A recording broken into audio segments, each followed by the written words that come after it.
second day. Yes. How are you finding the process so far? I'm not satisfied because it's a bit too slow. We don't know exactly what is happening. Thank you, Maringa. As you continue keeping tabs in what is happening, Kisumu will be catching up with you a bit later. But now we go to Kisumu County and touch base with Brenda Zeda-Radito, who brings us up to speed with what's new from Kisumu, including the issues that had earlier been witnessed. A very good morning to you. Of course, it's been a beehive of activities here in Kisumu West constituency. We've been here all night just trying to up on what is happening. For some time, there was quite a bit of some delay because the person who is leading in this constituency when it comes to Member of Parliament is the incumbent Kisumu County woman representative Rosa Buya. But then she's actually trounced the incumbent Olago Olwoch. And so we're just waiting for the IEBC returning officer in this constituency to officially announce Rosa Buya as the winner of this, of this seat. What happened earlier on, before the returning officer, when he was just about to announce the electoral, results for this, this seat for National Assembly, it came out that the form 3A was missing for this seat of Member of Parliament, and so it took quite a long time for the IEBC officials to trace it. But then, Rosa Buya managed to actually release some of the copies of the forms that her agent had, so that this process can actually go clear. Initially, there were claims of rigging, plans to actually delay this entire process. And once she, gave out evidence that indeed this form was available at the tallying, at the actually polling center, that's the time that they did several copies so that the returning officer here can tally what she had given in terms of what her agents gave up. We are still following up on what is happening in Kisumu. Brenda Zeda-Radito will be bringing us up to speed, subsequent news bulletin. But now, Machakos gubernatorial candidate Ovinya Ndeti and the running mate Francis Mwangangi are confident that they will be declared the winners of the election. Speaking to journalists, Ndeti said that currently the provisional result puts her ahead of a competitor by more than 100,000 votes. Nataka kuhakikishia kwa nguvu za Mwenyezi Mungu, tukimaliza maneno ya IBC, tukimaliza sisi tutawafanyia kazi, tukimwogopa Mwenyezi Mungu na tutatembea pamoja. Kwa hivyo tunasema ni shukran na mkuwe na amani ya roho na akili. IBC sasa vile sheria imepangwa lazima wapate process. Francis Mwangangi has asked the residents to be calm. Tumeongoza katika sub-county zote, all the constituencies, 80 constituencies za county hili la Machakos. Na tunaomba watu wetu, hatutaki kusikia furungu ama nini, wakuwe na subira. And we continue to call upon Kenyans to maintain peace. I'm Dennis Asad. I'll be back in an hour. Good morning.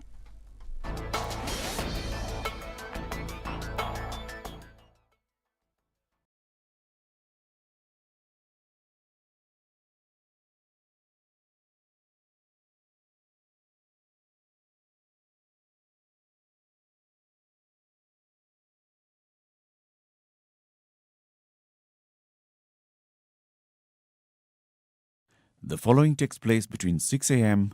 and 10 a.m. SpiceFM.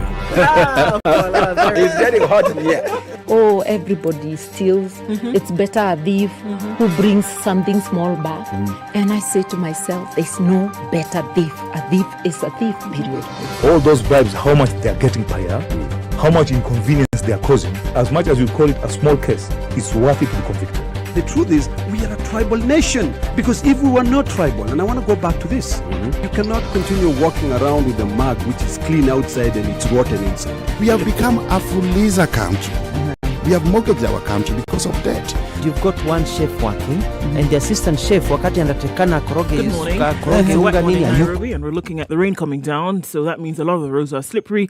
But it also means that we're coming into Thursday with still not much in terms of traffic on these Nairobi streets. It doesn't look too bad. We're likely to see that it will pick up maybe going towards 7 o'clock. But for now, we're looking at a situation where in and out of the city, traffic is flowing really well. On your expressways, that's looking good at your exits. Coming into the CBD is probably where you'll see most of the action this morning. But nothing too painful. We'll keep an eye on things. Help us do this as well. Talk to us on SpiceFM KE on Twitter this Thursday. Let's keep things moving. 102.5 Spice FM, Kisumu.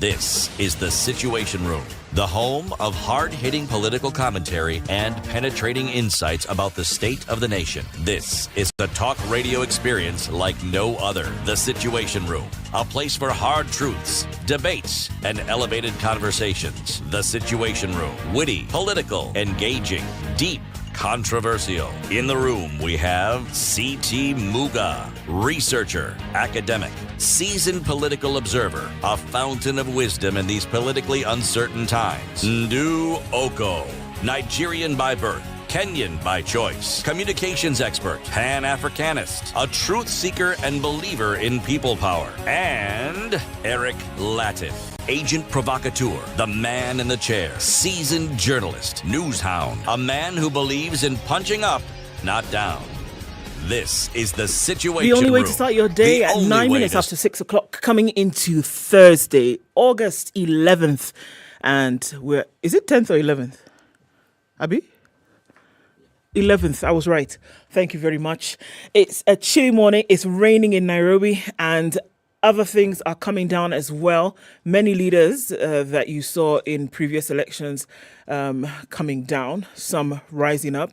But that's all in the analysis that we will have this morning. Karibuni Sana, good morning. I hope you're doing well. No, don't worry. I am not alone. I'm in the midst of two lovely gentlemen today, arriving, albeit slowly, but that's happening. It doesn't matter what. Where are you this morning? What are you doing? Everybody hopes, biting nails, waiting and hoping that their ballot or vote that they've cast actually translates into something.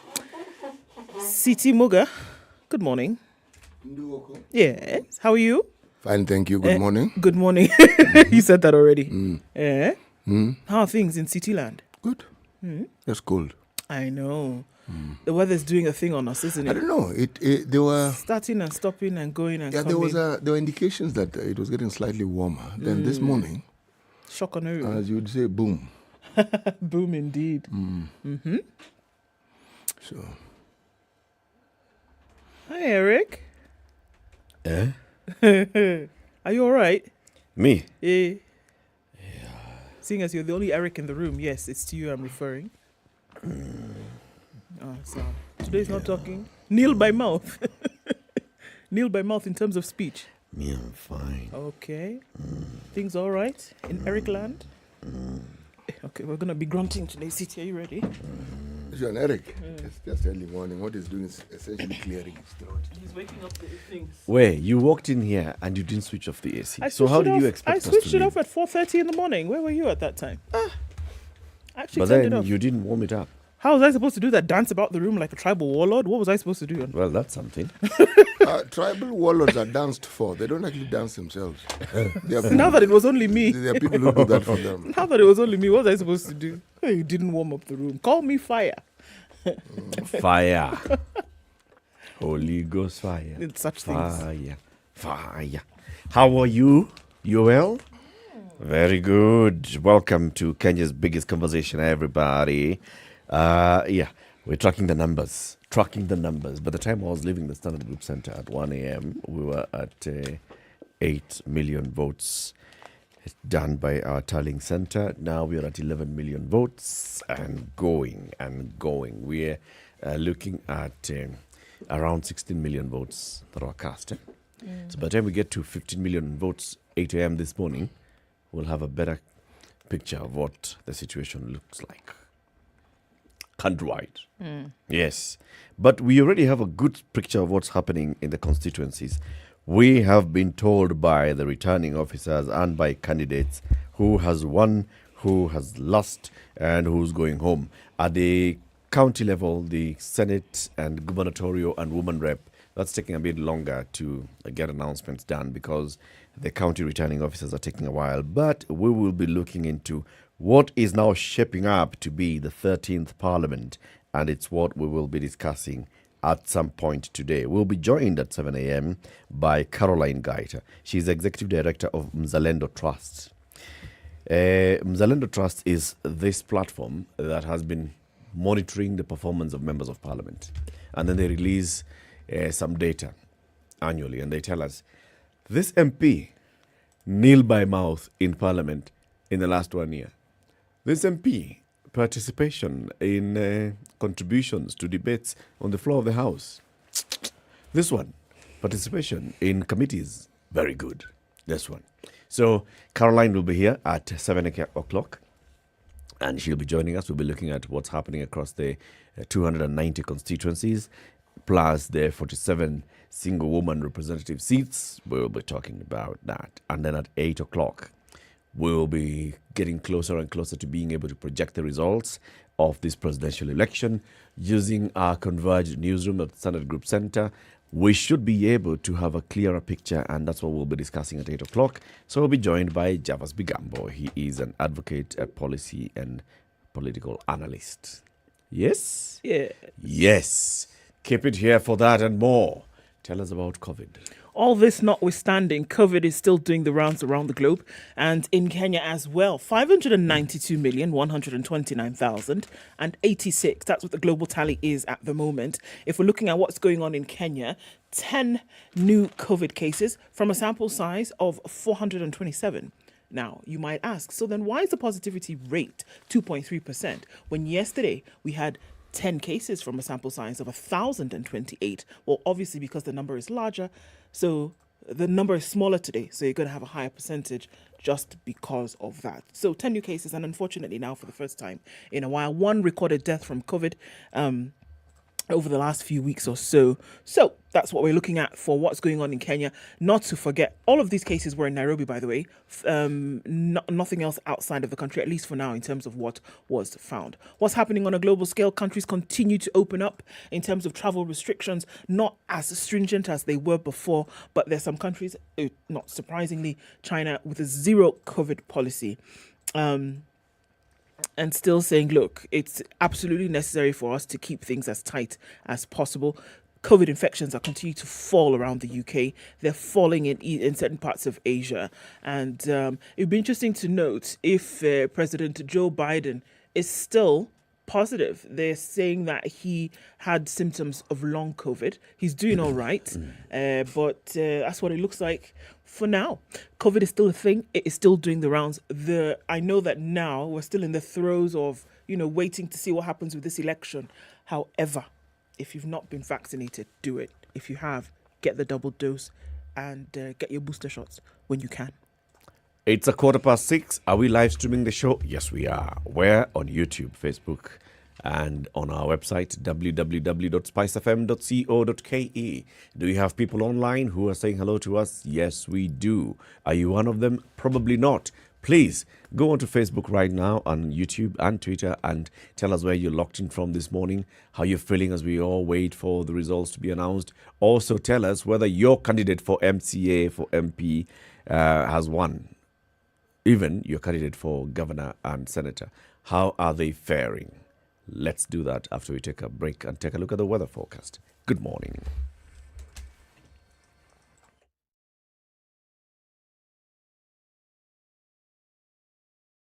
We're closer than ever to the 2022 general election, and now you can stay up to date wherever you are on the provincial results for the presidential, gubernatorial, senatorial, women rep, MP, and MCA seats. Just SMS the word Kura to 23278.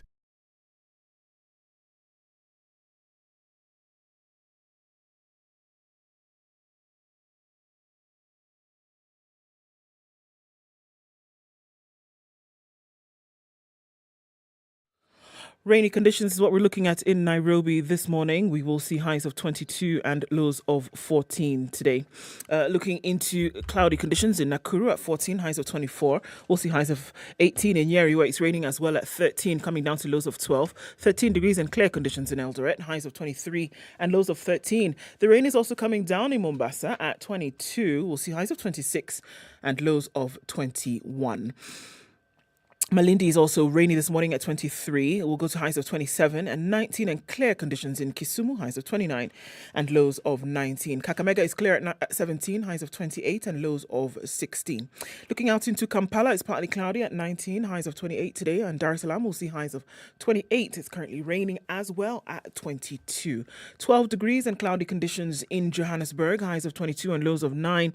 While we're looking at 25 and clear in Lagos, it'll go to highs of 29 and lows of 24. 22 clear in Kinshasa, highs of 30 and lows of 19.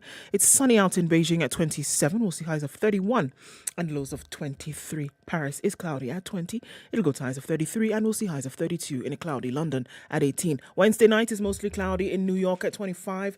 Coming into Thursday, we'll see highs of 30 and lows of 24.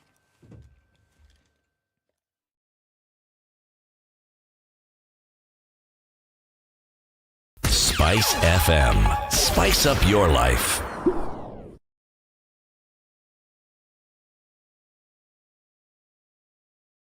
Mature, intelligent talk every morning. Spice up yourself.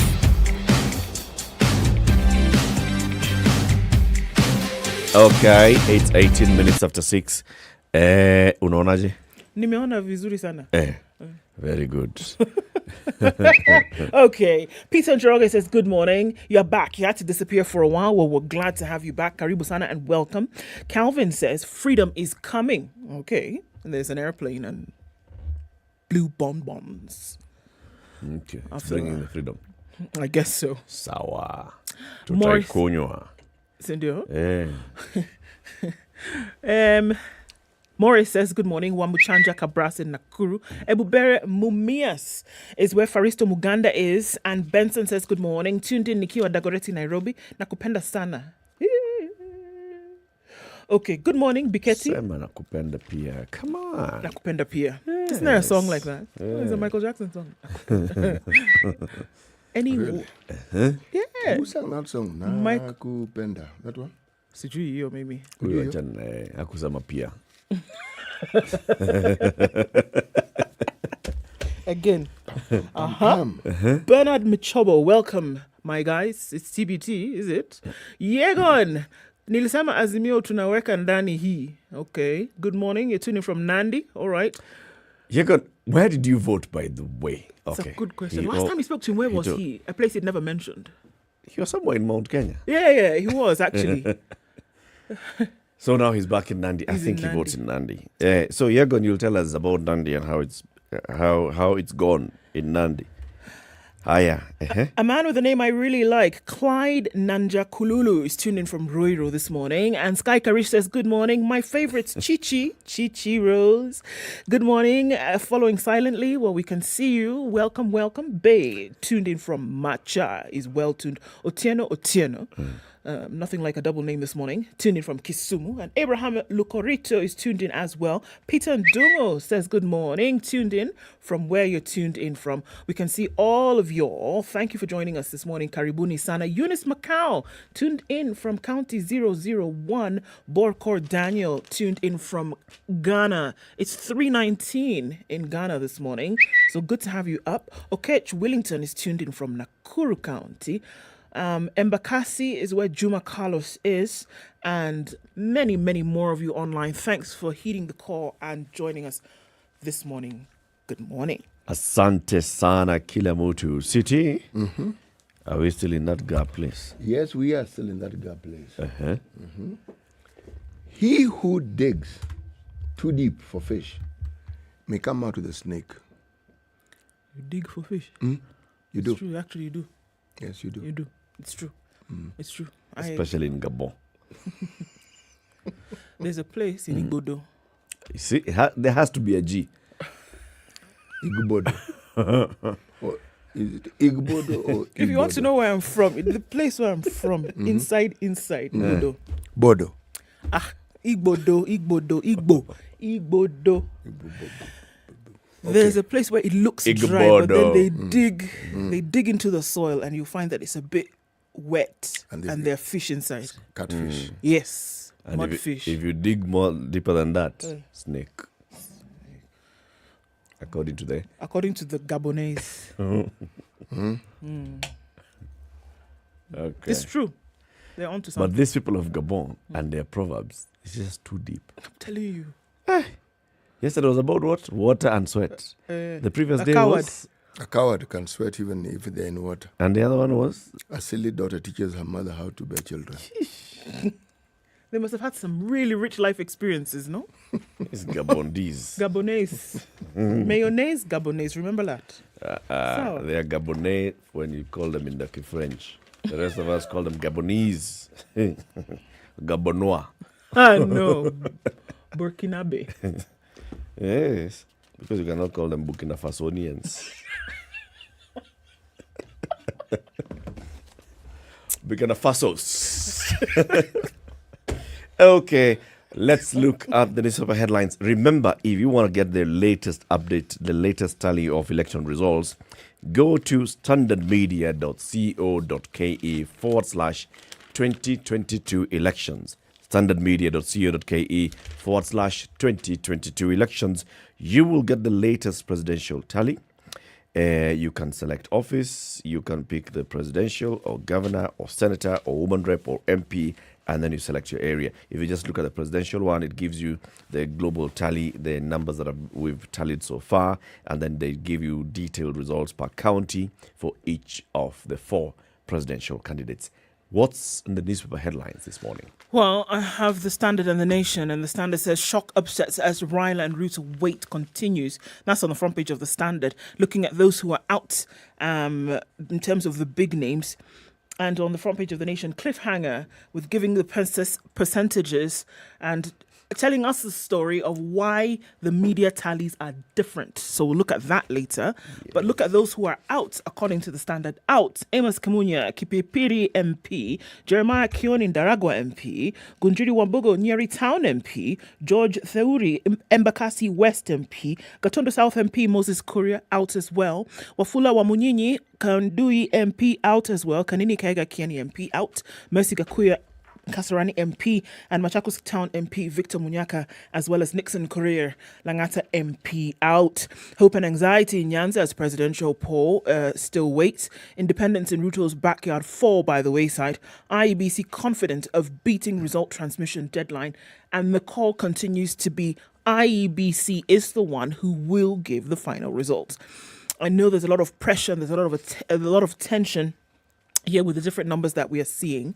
And the question is, why are we seeing such different numbers on the TVs? It was interesting because we kind of... Sorry. But are they really different? Well, casually looking at them, yes, they're different. Remember when we had a chat with Sophia in the morning and on Monday, and this is one of the questions that we asked, like, can you then really look at the numbers that you're seeing on your screen, regardless of where you are, and trust them? Okay? Now... the questions as to why this is happening in the manner in which it's happening, if I can go into that really quickly. Why media are displaying various tallies of election results. Wondering why different media houses have different tallies for the presidential election results? The Daily Nation breaks down why that may be, following the unprecedented move by the IEBC to allow media houses, political parties, civil society groups, and the general public to do their own tallies of the August 9th general election results. Different actors have mobilized resources to undertake the massive tallying at the heart of Kenya's democracy. Media houses have each set up their own tallying centers to count the presidential election results. Although all are sourcing the data from the Electoral Commission, the figures are varying across media houses depending on a number of factors, which include the speed of processing the data and manpower deployed. So the actual people who are processing the numbers that come in, and they're the ones counting and then tallying that. All right. So It depends on whom you're dealing with, knowing that each media house has their own. So that makes sense on that count, right? There is also the randomness with which the IEBC uploads the polling station results and how media houses then choose to download and tally it. Given the randomness of the uploading and therefore the downloading, the tallies by the media houses, even excluding the manpower deployed and the speed with which they key in the data for processing, there will be a different tally at any one time. There is, however, assurance that all results are valid and final as declared at the polling station. In the end, they are tallying from the same pool, just from different sides of it, and will meet at the center at the end. At some point, as we get closer and closer to the 16 million, then they'll start We will converging. see this all tunneling at some point. It's Okay. like counting beans in a You've bowl. reached 1,000 very fast. I may just be at 50. And you're also counting different grains of bean. Exactly. You're just taking this bean, 1, 2. Somebody else may be taking a handful and then dropping them 1, 2, 3 like that. It really then just depends, isn't it?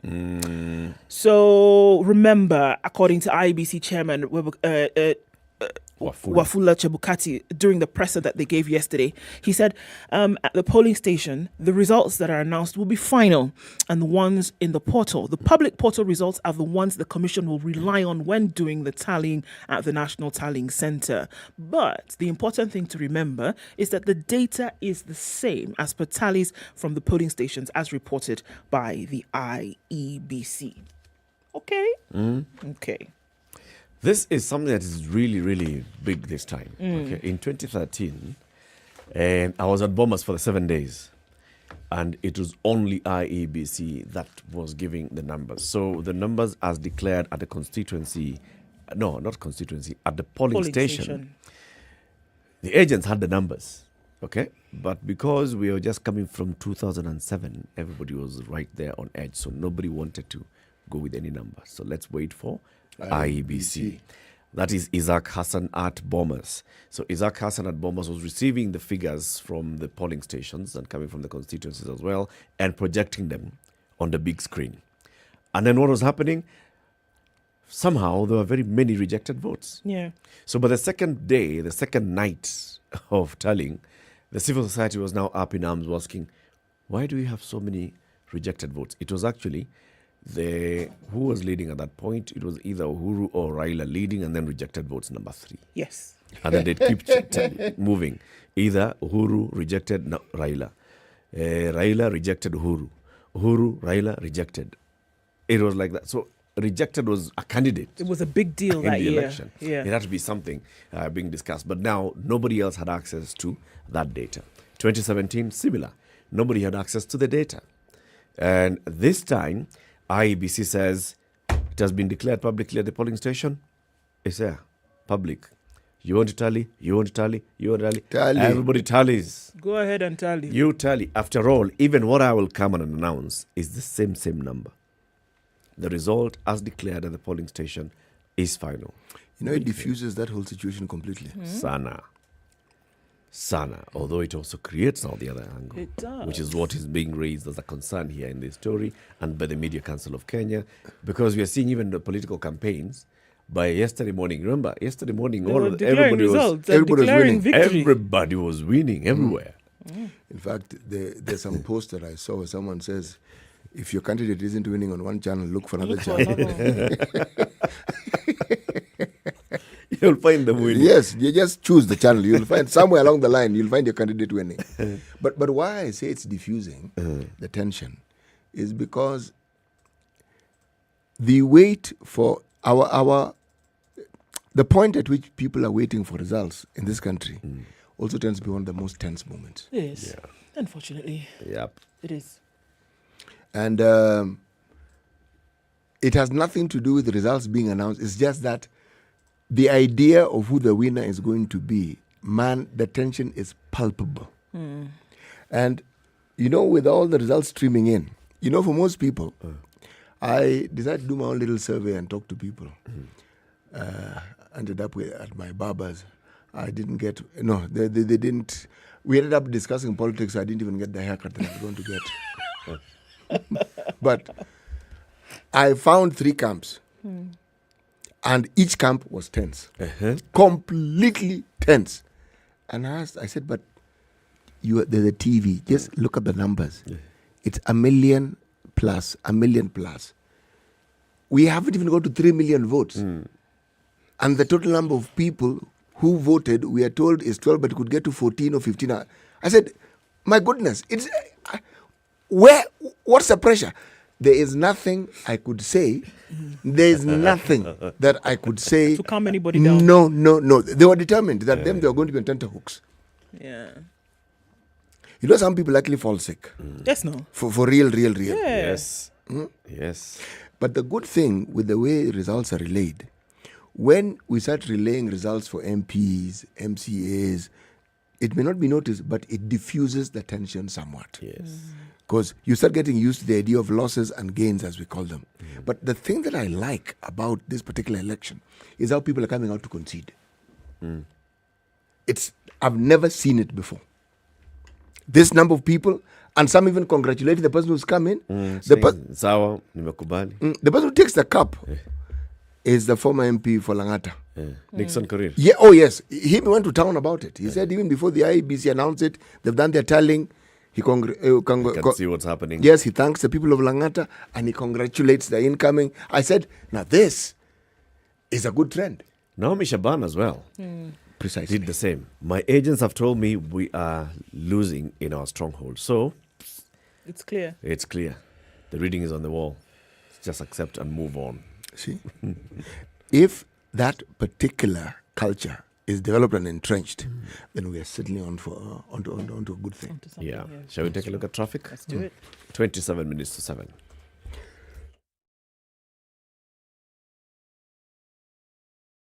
We know it is cold, but Cold Stone Creamery has hot deals for you. This month, enjoy cups of rich and creamy ice cream, delicious ice cream cakes, and fresh oven-baked cakes at amazing prices.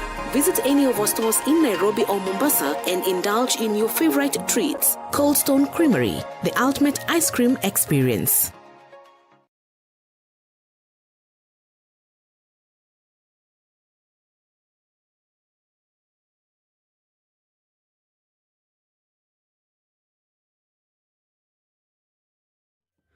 Not much in the city this morning. I was seeing the CBD, which usually we get the most action, not happening either. We're into day 3 of looking at traffic at a lull. Coming into the city will not be difficult at all. Coming off of the thicker superhighway into the CBD, really quick, in and out in no time. And it's the same on Langata Road, where very little traffic experienced just over the last 2 days. We're likely to see the same trend again today. Mombasa Road and then into the city also looking pretty good. We're looking at in and outbound traffic. Doesn't really matter where you look, that it's not going to be an issue today either. We are looking at weather conditions, which means that it does get a little bit foggy here and there. So please be careful even as you use the streets today. How about we circle back in half an hour and see what it looks like? Tell us what's going on where you are and then talk to us on SpiceFM. KE on Twitter.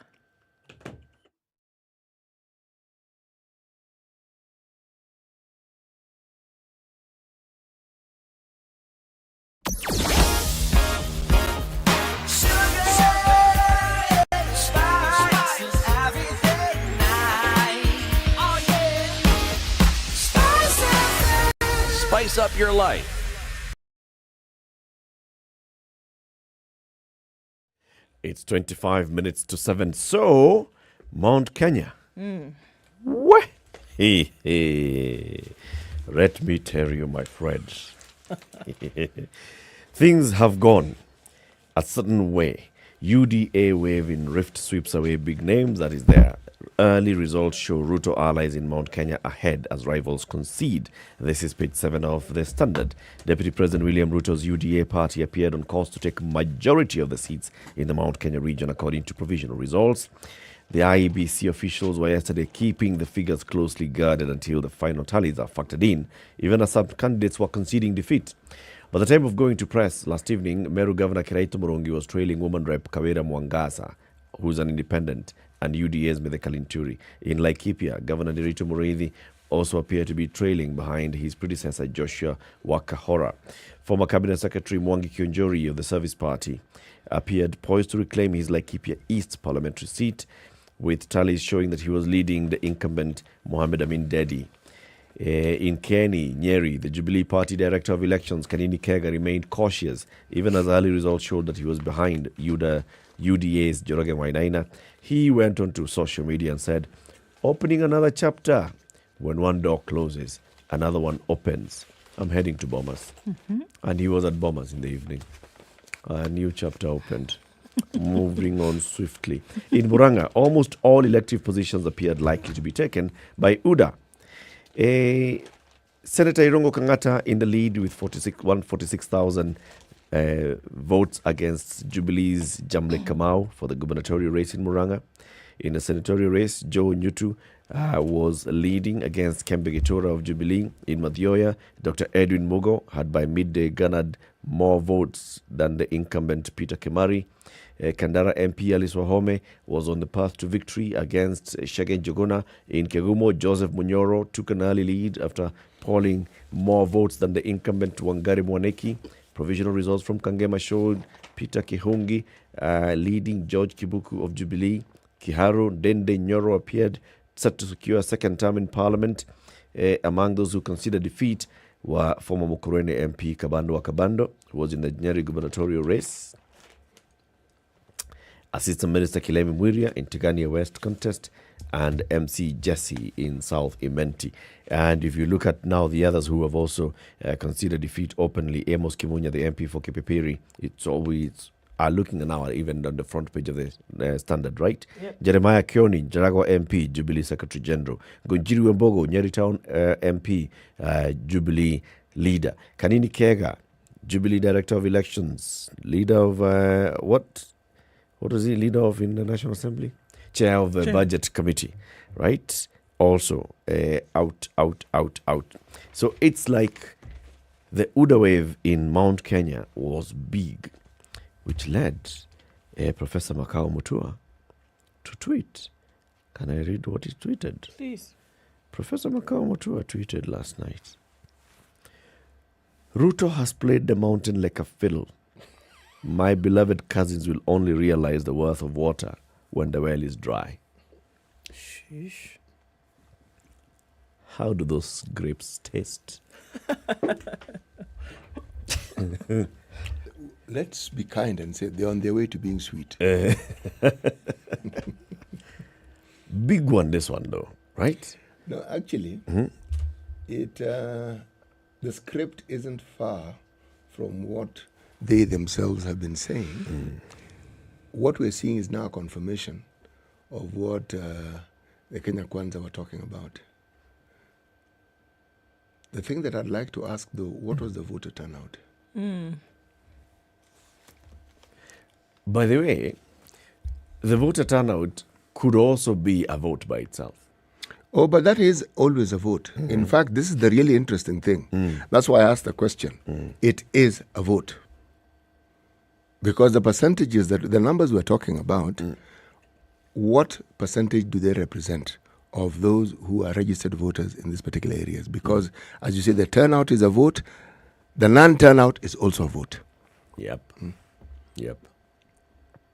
So there may be, let's just go with the other figures and say, if the entire country had a 62% voter turnout, as announced by the IEBC, then if we go by those numbers, then let's also just assume 60%. It is a Kenya voters. It is a reasonable assumption. Yes. So there's a lower voter turnout in terms of percentage this time compared to the previous times. Higher. Yeah. What does that also then tell us? That's why I agreed with you quickly and said it is a vote.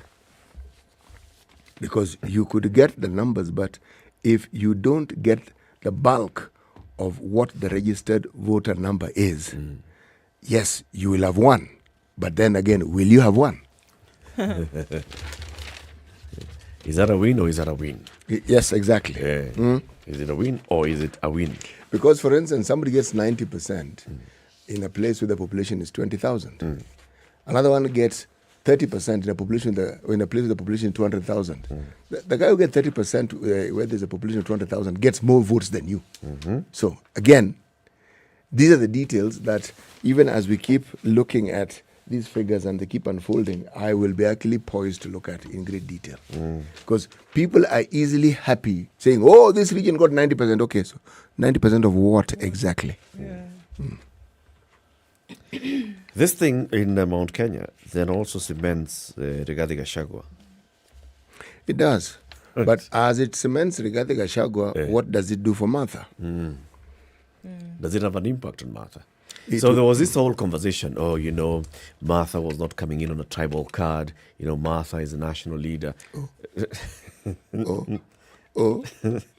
Was there an expectation that by introducing Martha into the Azimio race, then you also expected to see a sway in Mount Kenya vote. Oh, I don't think you can run away And from was it. there a slight target? Maybe there was actually maybe a 15% target, and if the 15% is achieved, then the Martha effect has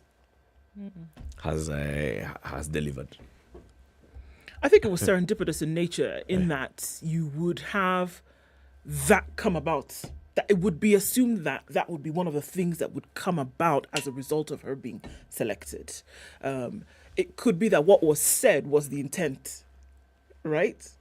Because Could have been the immediately initial after intent, she was but the tribal declared, issue came the in. following day she was in Mount Kenya by herself campaigning. She did very many trips to Mount Kenya by herself campaigning, and in several of those occasions she'd be out there saying, you know what, we've got to protect the interest of the community.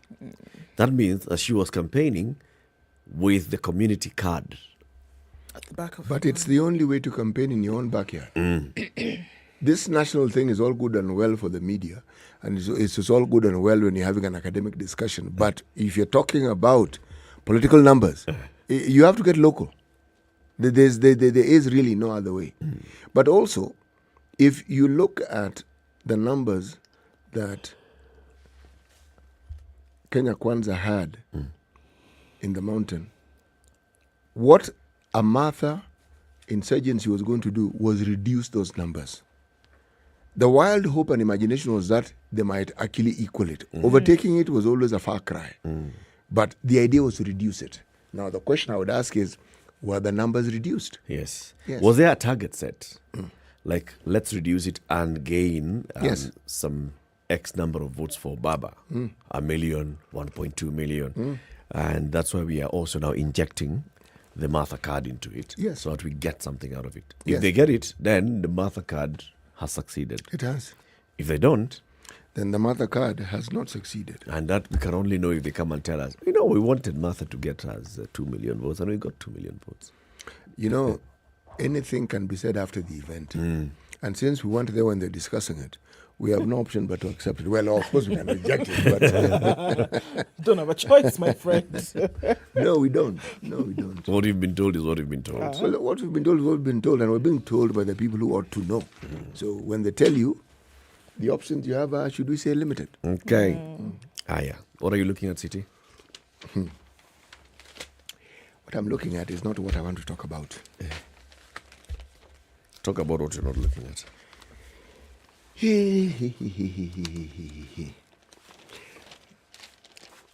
I am looking at the issues that have arisen in the papers, and what I want to comment on is what I see as a slow but steady maturation of our electoral process. Because the one thing that is significant is that incidences of hooliganism, thuggerism, and violence have reduced significantly. If I'm to go by the reporting that we've seen. And I said it's been accompanied by people conceding defeat and saying, I concede. I have accepted. But of more significance is something that had never happened before. And the reason why it had never happened before was because there'd never been a time when we did not have a presidential candidate of standing in the central region or in the mountains. That it was once spoken of that the mountain would never vote for anybody other than their own. That has been disapproved. Because if you look at the UDA wins, the UDA candidate for the presidential position is not from the mountain. But the votes that he has received are significant. So that one aspect or the narrative that was there for the longest time, that one has been dispelled. You can see it. It's with clarity. Yes, the mountain can vote for somebody who is not necessarily their own. Yeah. Indeed. Yes. And be very strong on it. Yes. Because very many people who are throughout this campaign period who are saying, well, we're going to vote for Ruto, we're going to vote for Raila, were not saying, we're going to vote for Ruto because he has Rigathi Gachagua as his running mate. No. They were saying we're going to vote for Ruto. Yes. Rigathi's effect was to mobilize the people to come out to vote, was to remind the people what Ruto was and what he has been to them and all those things. But he was saying it's Ruto. It's not Rigathi. People are not voting for Rigathi. Actually, no. That they were not. For me, that change is significant. If I look at numbers, no matter how minuscule, in areas where you find the leader, it is said this is a stronghold of this particular presidential candidate, and yet you see the person who is the opponent also getting votes. For me, those are good things. It's telling us that, there's a time when that couldn't happen. No, it just couldn't happen. So it means people are being allowed, and they are actually enjoying the freedom of being able to choose the person that they have determined to choose. Now that, for me, is a massive gain. It is. Yes. No. Chebukati says that the presidential election will be announced this week. All right? Huh? Okay. 14.1 million voters cast their ballot for the president, representing 65.4% turnout in this year's general election. At least. Yesterday, IEBC Chairman Wafula Chebukati said this number is likely to rise once all the returning officers bring their tally. He said voter turnout stands at 14,164,561, but is expected to rise once the final computation of polling stations that used a manual register was complete. The Commission also expressed optimism that it would announce the presidential results before the 7-day period provided by the law. In an update by Chebukati, the electoral agency said it had set out to finish vote counting, verification and announcement of the presidential results before end of 1 week after closure of voting. The electoral agency has until Tuesday, the 16th, to announce the winner of the presidential contest constitutionally. And I remember the look on his face as with a bit of consternation yesterday when he was saying, look, we still have time here, guys. And he actually asked one reporter, I don't know if I'm being clear, but let me say it again. Constitutionally, we have 7 days to have announced the presidential election, but we will endeavor to conclude this exercise as early as possible. The voter turnout is based on verification of KM kits that were functional countrywide. Some areas had to rely on physical register, and once we have the results from those polling stations, we will announce the final vote turnout. The Commission further announced that despite the seamless relay of results via the Form 34As from the polling stations to the Central Tallying Centre at Bomas of Kenya, there are a few cases of erroneous transmission that happened between Tuesday night and yesterday. He explained that Form 34A from Rukwaro Market Polling Station Bless you. in Rongo constituency, Migori County, had erroneously transmitted the presidential results portal.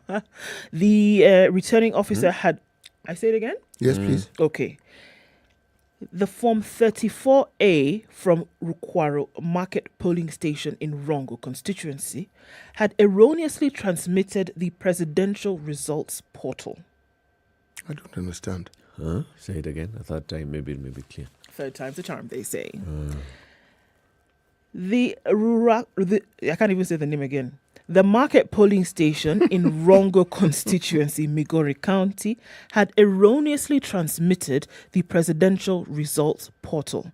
The returning officer had uploaded Form 34A instead of Form... I'm very sorry. The returning officer had uploaded Form 35A instead of Form 34A. The Commission will validate the original form and replace. We will also keep the error form so that if there is ever a dispute, we can then provide it as evidence from the Supreme Court. So they had sent the MP's results instead of the president's results. You get it? All right. It can happen. That other previous line was saying its own things. That they had delivered the presidential portal. So it was a bit I was wondering now, how is that you deliver an entire portal, right? Other incidences were the uploading of 2 incomplete forms, 34B from Ainakboi constituency. Ainapkoi. There's the B is silent. See, it's one of those things. No, Ainapkoi. Look at you. You can hear it. Ainapkoi. Igbodo. You can also hear it. And Saboti constituency in Trans Nzoia County to the public portal. All right, that had happened. He said the Commission had directed returning officers to replace the images of incomplete forms. Meanwhile, voting yesterday commenced in Eldas constituency in Wajir County after the exercise was suspended Tuesday after a gunfire incident while ferrying ballot material. So some of these mistakes, he's saying, look, they're mistakes, they're genuine mistakes, but we will keep everything so that in case anything does go south later, we can explain. Mm-hmm. Okay, so he's saying, put on your chill boots, guys. We'll endeavor to have these results announced in a week. But we still have until Tuesday, you realize. So all the chatter about, take it easy. We'll try and make, this happen as quickly as possible, but we have till Tuesday. How's that? Something else that's happening that's good. So Narok North has a new MP called Agnes Parillo. Agnes Parillo. FGM. You know her? Yes, I do know her, actually. Okay, so tell us about her. So she is an anti-FGM warrior, is what she likes to call herself. And she has been in civil society, non-governmental, working with government agencies to see the elimination of FGM, especially amongst the Maasai communities. It's interesting that she's now put her foot into the political pot. Yes. And has actually won. Yes. So Agnes Parillo is the MP elect for Narok North. Then also we have several more women that are coming into Parliament. Okay, so despite losing Dr. Naomi Shaban, you also then have someone like Professor Phyllis Bartow, who is the MP elect for Moi Ben constituency, and several other women who are coming in. So I think by the end of this day today, we will be able to see more women who've been picked into elective positions, whether it's at governor level or at MP level or at MCR level. The MCR what? MCR level. I have a question. Ask. Is R pronounced as R in Swahili? That explains a lot. I get it. And in most of the local languages, it's an A. A is an A. Voila. Eureka. And the B is a Ba. Thank you very much. And it isn't the Baba Black Sheep Bar. Got it. Okay. I'm good. I am in Swahili, the A is the vowel. It's in English too. The A is a vowel, constant. There is no other way. Okay? Amina, Ayum. Okay, that's not Swahili. Ambia, Amuka, Angaza, Anua, Anika. Amepata. I get it. Acha. The thing that I'd like to observe is how the election of MPs along party lines is going to play out. I find it's going to be significant for me in this sense. That, in essence, in my mind, is what tells me the pulse of the people of that particular place. And I'm saying this because the MCA is the person you see. That's the person whom the voter perhaps is most familiar with, because the MCA is a local. Yep. Yes. But also, I'd like to see how many members of parliament, for instance, have retained their seats. Yeah. For instance, my member of parliament. That's the name I was looking for. Joshua Ron. Yes. As I was telling you earlier. Continue. Yes. He hasn't seated Fred Outa. Yes. Those who are in the know had predicted that. Yes.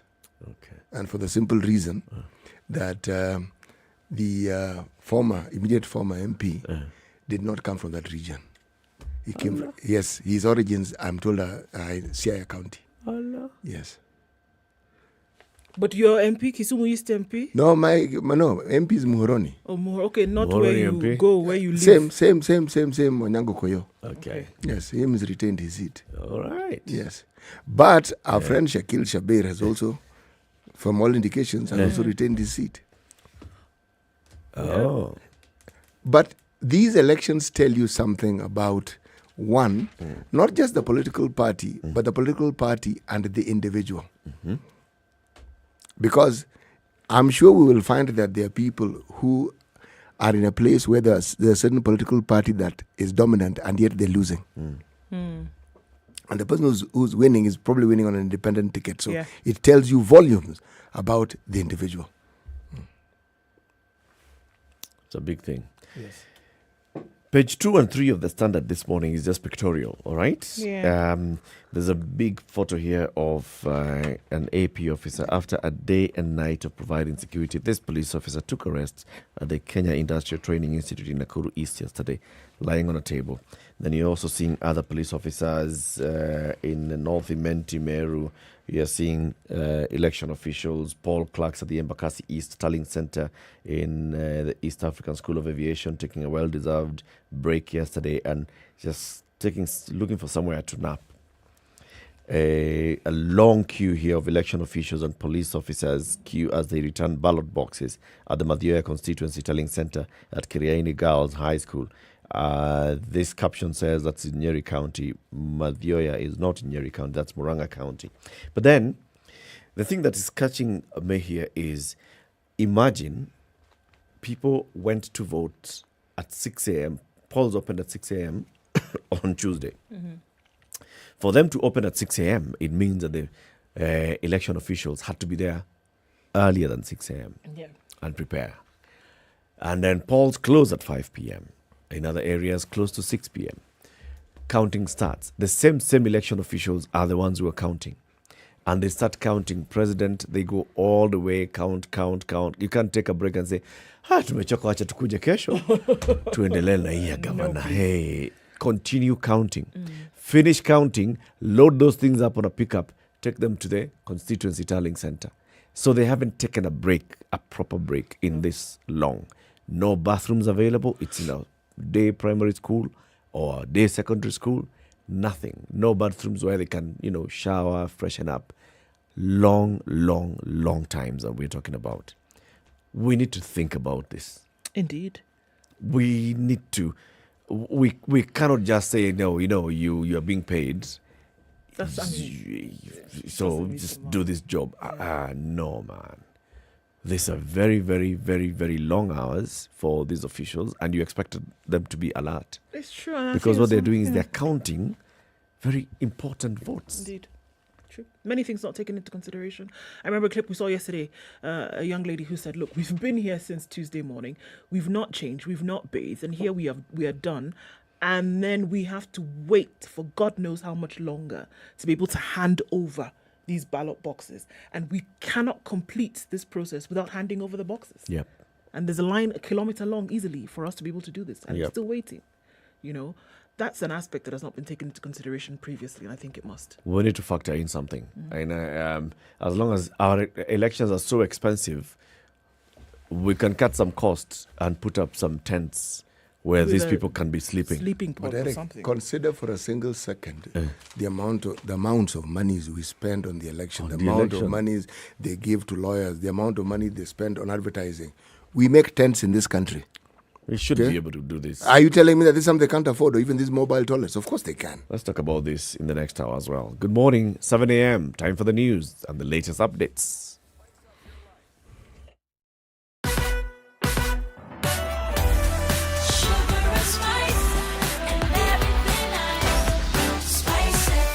Spice up your life. The latest news from around the world. 94.4 Spice FM. With election results streaming in from across the country, Kenyans are waiting patiently to know who will lead and represent them for the next 5 years as the home of Kivumbi 2022. Standard Media is stationed across the country with the latest news and delivering them as we get them now. Votes continue to be tallied across the country with Kenyans eager to know how the exercise took place. We start from Kasarani, where our reporter George Maringa is at the Constituency Tallying Center with the latest. Good morning. The last time I spoke just about 24 hours ago is when the ballot boxes had arrived from various wards right here and arriving into the constituency tallying center. Just a correction, we are still at the constituency tallying center. Perhaps in about 24 hours is when now activity will shift to the county tallying center right here within the Kasarani complex. And remember, when we spoke a few hours ago, rather 24 hours ago, is when these ballot boxes had just arrived, and they have been placed in one area or in one section of the constituency tallying center. The ballot boxes right there. From the member of National Assembly, we can see a woman member of National Assembly, that is the woman representative, a member of County Assembly, as well as the presidential and other ballot boxes right here. I see one of the contestants, one of the aspirants from MCI, I believe. You can tell us your name and for how long you've been here. I'm Josh Anthony from Kasarani. I'm the MC of the Kasarani ward. Yes. Okay. For how long have you been here? Since the elections were conducted, we have been here, we've been camping here. So we are actually the second day. Yes. How are you finding the process so far? I'm not satisfied because it's a bit too slow. We don't know exactly what is happening. From Kasarani, we go to Kisumu County and touch base with Brenda Zenda-Radido, who brings us up to speed with what's new from Kisumu County, including the issues that had earlier been witnessed in the polling station.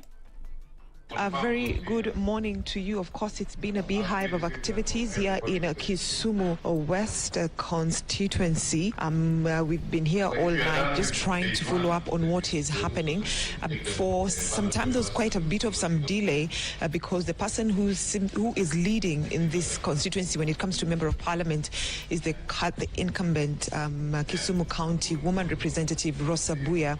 But then she's actually trounced the incumbent Olago Watch, and so we're just waiting for the IEBC returning officer in this constituency to officially announce Rosa Buya as the winner of this, of this seat. What happened earlier on, before the returning officer, when he was just about to announce the electoral, results for this, this seat for National Assembly, it came out that the form 3A was missing for this seat of Member of Parliament, and so it took quite a long time for the IEBC officials to trace it. But then, Rosa Buya managed to actually release some of the copies of the forms that her agent had, so that this process can actually go clear. Initially, there were claims of rigging, plans to actually delay this entire process. And Emmanuel, who has been keeping tabs for us in Nyeri County, spoke to him earlier before a few minutes before Agnes Parilla was declared winner of the Narok North parliamentary seat. Listening. Well, good morning. Right now, we are just about to announce the result for the Member of Parliament, Narok North and Narok constituency, where about 88,000 voters here in Narok North have turned up to cast their votes.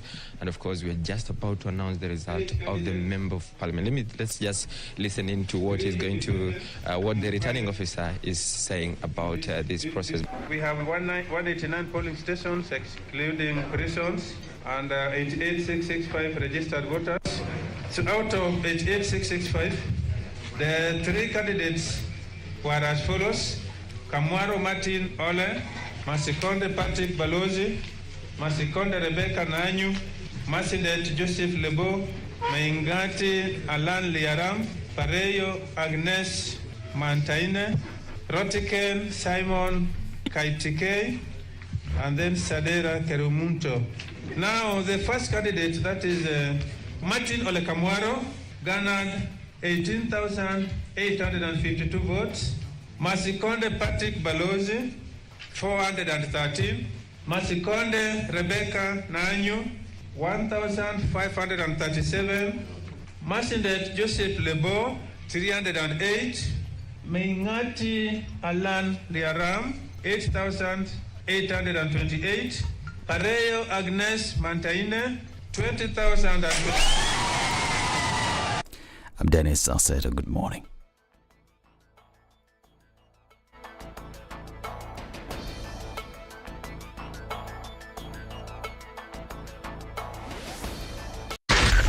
SpiceFM, Nakuru. Will not give us many problems this morning. It looks like it's going really well in terms of traffic. Let's look at North Airport Road, which is very clear as you're connecting with Outer Ring or you're going further into the eastern bypass direction, you're all right. Traffic is not an issue here at all. Let's just take a quick look into the CBD, coming in from all sides, coming in from Jogo Road, coming in from Haile Selassie, and also then coming in from Westlands on the other side of it. Looks pretty good as well. The Thika Superhighway, no traffic here at all. This is a week to remember. Traffic has not been an issue. It's likely not going to be one for the next couple of days. SpiceFM KE on Twitter. Let us know what's going on where you are so that we can keep everybody else in the know.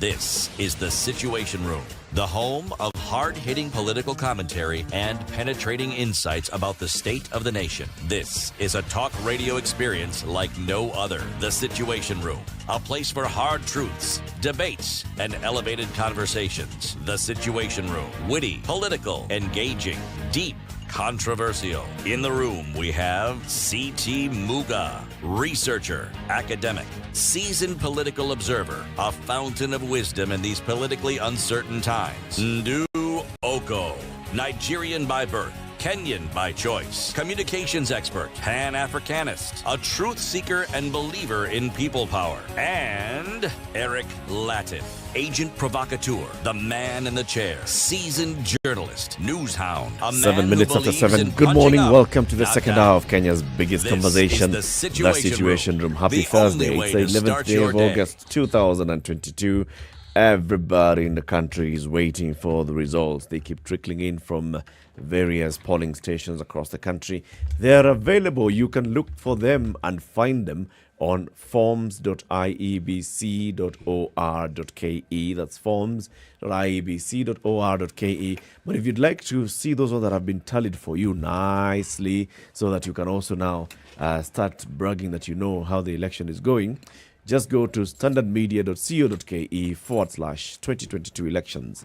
That's standardmedia.co.ke/2022 elections. And we're giving you the latest figures on that portal. For example, I will give you the latest figures on the portal.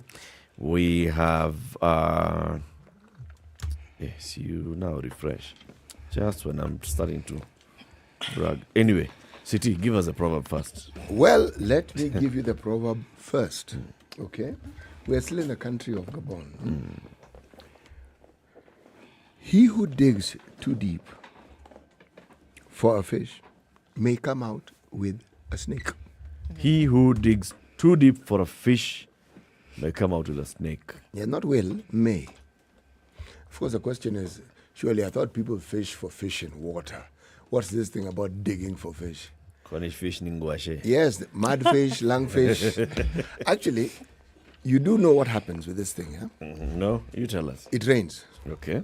So when it rains, sometimes it rains a great deal, okay? And there's water everywhere. Now, fish lay eggs. They do. They do. Go on. They lay eggs.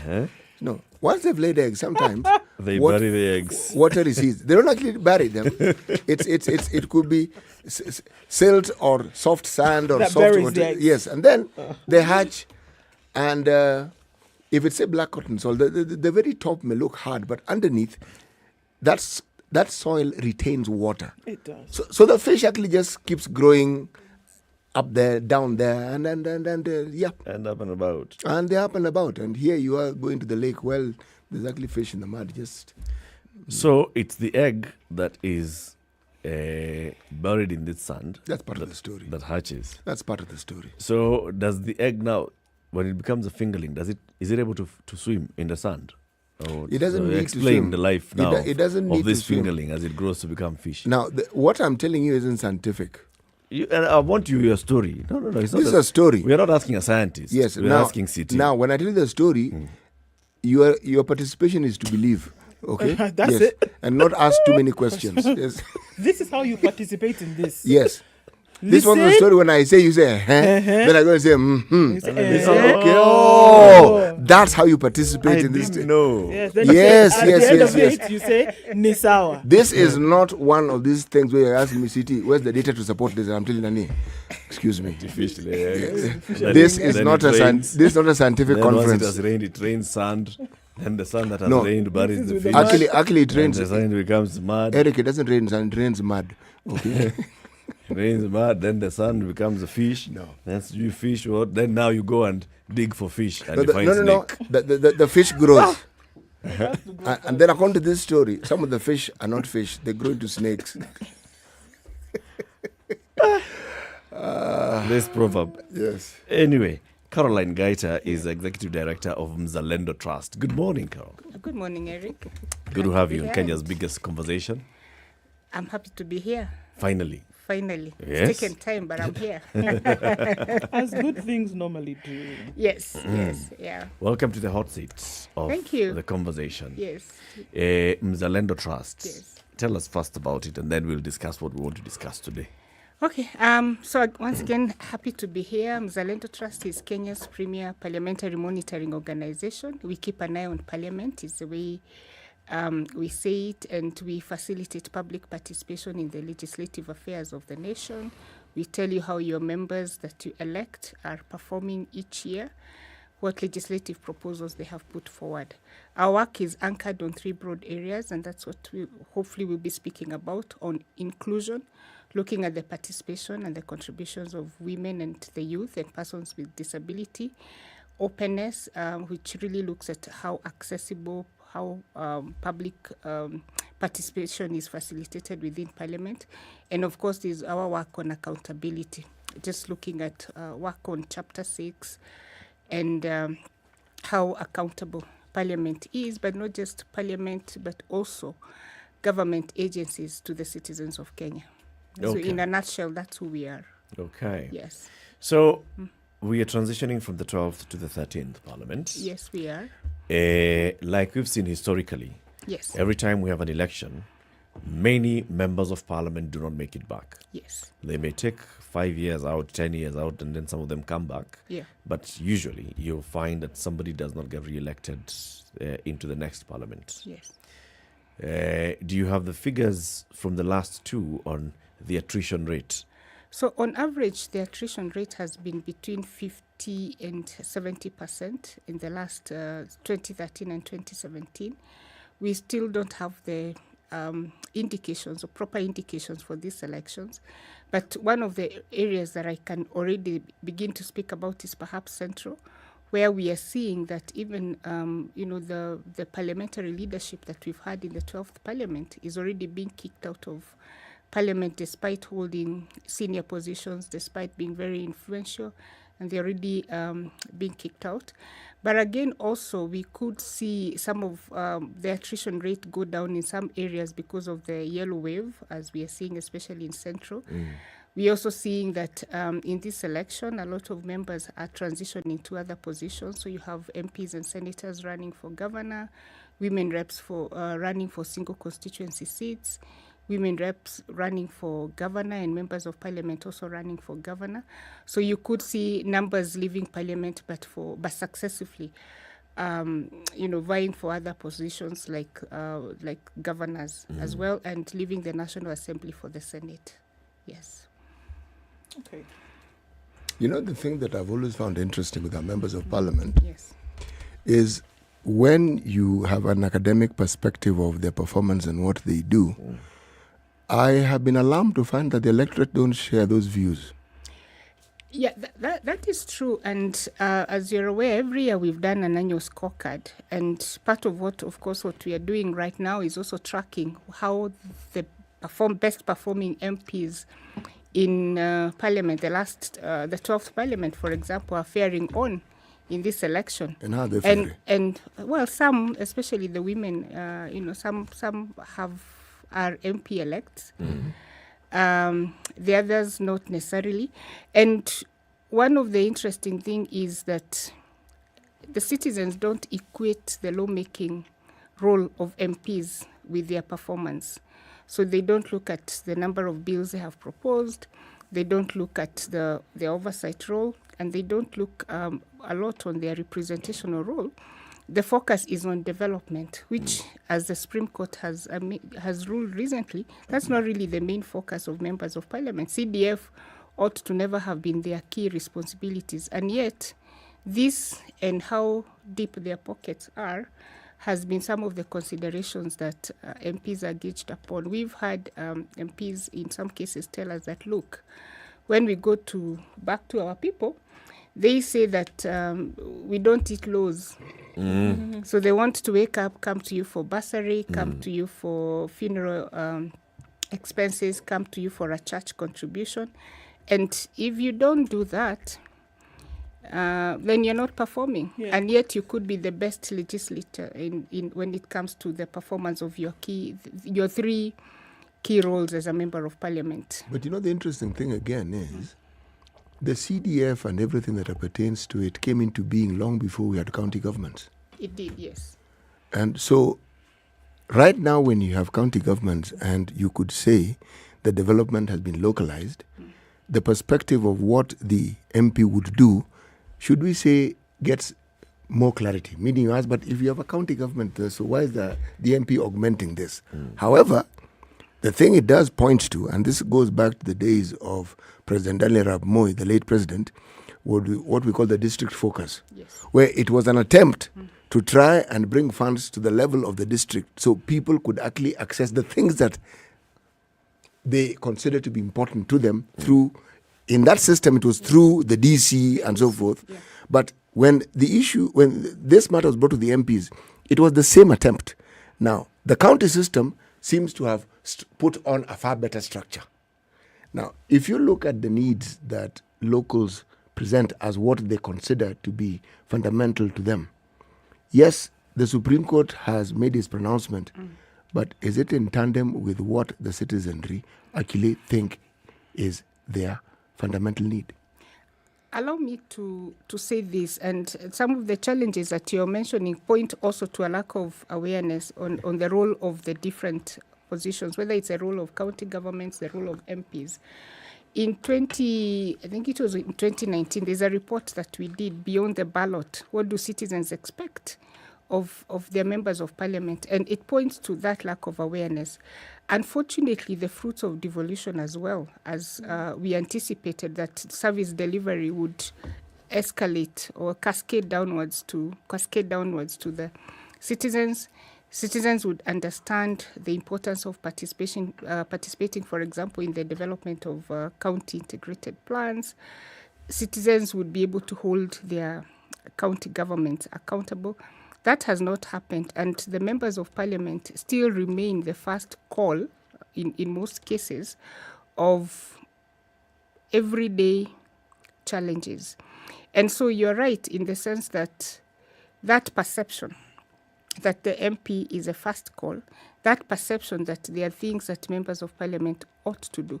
But again, looking at the way the Constitution is framed, we should be seeing a shift from expectations on parliamentary representatives to expectations on county government, because that is a principle of devolution that takes service delivery to the people, address the immediate needs of citizens, proximate to where they stay. So if you are in a county, if you are in a ward, your MCA, your governor, at the core, they are the people who ought to know what challenges that are facing that region. And the MP now facilitates or helps create the enabling environment, whether it's in resourcing, whether it's on oversighting, whether it's in development of laws that address those same challenges, whether it's in addressing the petitions that you will present to Parliament. But it shouldn't be them that are giving you development funds to do what the county or the national government ought to be doing. Consider this for a minute. Yeah? Yes. Here we have the people's expectations, right? And they are fairly basic. Here you have county governments, you have CDF, you have national government playing their role. Yes. See, yes, the citizenry may not fully understand some of the details of what these entities do, but they do understand their needs. They do.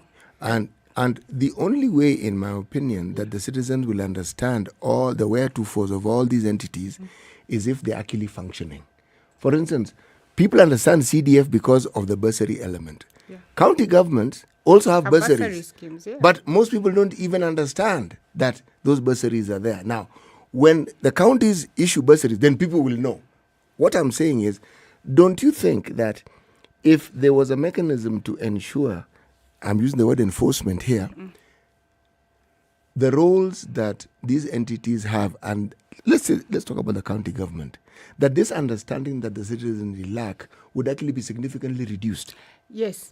Of course. It would be, because what you're pointing out is really a systemic malfunction. The counties don't do what they're supposed to do. Yes. They don't create awareness that they're supposed to do that.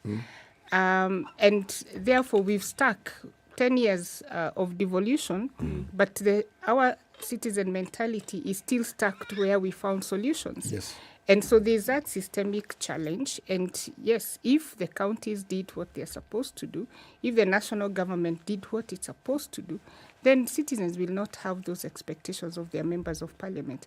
But for as long as that gap remains, they will have, or they will keep being expected by their citizens to fill the role. You know, I say this because if you look at, there's always this comparison that people give of the West and the sort of democracy we have. The reason why their elections are not as charged as ours is because these basics are met, and the citizenry can more or less take it for granted that it will be met. So they don't need to elect a certain MP to have those things done. They don't. And what we hope that with time, our aspirations, our wish list, as you would put it, is that we'll get to that point where the role of the MP then is to create that enabling environment, create a taxation environment that is fair to everybody, is inclusive, is broad-based, ensure that services are being delivered to the people.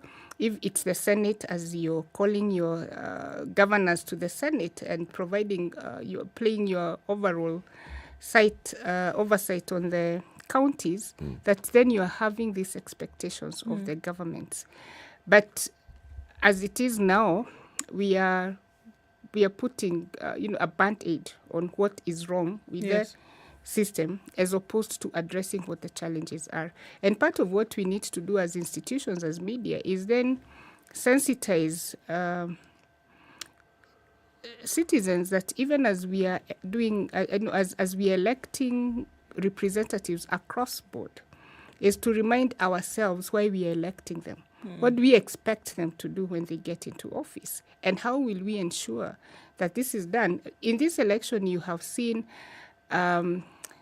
candidates signing, pledges, making pledges, signing commitments, even at MCA level, that if I am elected, this is what I commit to do. Imagine if that was replicated across the country, and citizens said, look, when we elected you, this is what you promised to do. But as an MC, yes. Even as we look at the structure and, bringing in the issue of devolution and saying that this is what is actually supposed to happen. And the members of parliament then are supposed to play a representative, an oversight and a legislative role, right? So essentially, even like we saw with the, deeming of CDF as illegal from the courts the other day, and to say that the MPs then members of parliament don't have a role, for example, in development, which is what the CDF essentially was supposed to do. Yes. Now, if we have that structure set up, which is when we know that devolution is supposed to be at the county level with your governors and your MCAs. Now, don't you see a situation, though, that this has been a very powerful position for members of parliament and those seeking to be members of parliament, because you hold in your hand the promise of what you can do for people. And it is upon that promise that essentially you will get yourself into office. So even as you try to debunk that, we must also then try to release this power from the hands of individuals who keep essentially, quote unquote, hoodwinking people into believing that this is actually their role in order for them to get into this position. Of course. And remember, members of parliament have the power of the purse. They are the ones who are providing approval of budgets. And we have seen how CDF has also been used to it's a give and to take. negotiate with the government. So you negotiate Call it with that. Treasury. if you're not providing allocations for CDF, then we are not approving your budget. Yes. And indeed, even as we have looked at some of the drivers of the cost of politics in the country, those are some of the things, because you come in and you're expected to do things, but we also know that these things that you're doing are not necessarily coming from your pockets. And so without that fund, your bargaining power is a little less eroded. And now you have to think beyond that pocket of money to asking yourselves, what can you really offer as members of parliament? And so it would be interesting to see how that would play out in the 13th parliament. But we anticipate that obviously amongst the first order of business, and we've actually seen one of the members of parliament come out and say that what the Supreme Court actually declared illegal is the Constituency Development Fund as it was prior to devolution. And now they have a national government, which is not CDF, for parliament. which is not, and we know also that women representatives also have their GAF fund. So it's a powerful tool. I don't anticipate that it will be easy to really let go of it. And so I assume that there will be efforts to come up with other formations of something similar. And we've seen even MCAs, ward development they also funds. want the ward development fund and how to work with it. I think we all need to just take a step back and listen to what we as Kenyans are saying. Get out of the boardrooms and look at, just like you said, when you go to the constituency, what is it that constituents view as the job that they ought to, the service that they ought to get from their member of parliament, from their elected leaders from top to bottom. They want the president to build roads. They want the MP to build roads. They want the governor to build roads. They want the MCA to build roads. They want the senator to build roads. The woman rep build roads. So this is what people expect of their leaders. Can we just take a step back and then ask ourselves, okay, so how do we then address this need? Plus the other things that we feel that members of parliament should also be focusing on. Because this is it. People in Mount Kenya have been complaining that, this Uhuru man has not, look at our coffee, look at our tea, look at our roads, look at our... You forgot, look at our milk. Look at our milk, all those things. Where I come from, Githunguri, look at our road. It's terrible. There you go. Those are some of the things that and they're blaming Uhuru. And thinking about, infrastructure development elsewhere. But, to our go road to our main road is and yet terrible. your road in Githunguri is not Kenha Road. No, it's... Right? So it should be asking Nyoro, your governor, to address the issue of the road. Look at the people of Embakasi. Is it East or Babu Owino's constituency? East. So how did you rate Babu Owino's performance in the 12th Parliament? So the good thing is that our performance rating for members of parliament is really just pegged on their role as espoused in the constitution as those legislators. Three. Representation, so oversight, legislation. Exactly. So we don't look at the development angle. But how was he scoring? Not bad. Not bad. Yes. So you were seeing that did he move any bills in parliament? Yes.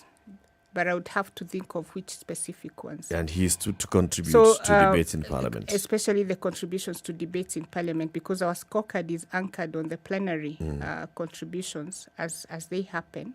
But we also look at the legislative proposals, especially when we also look at it from an angle of youth and women.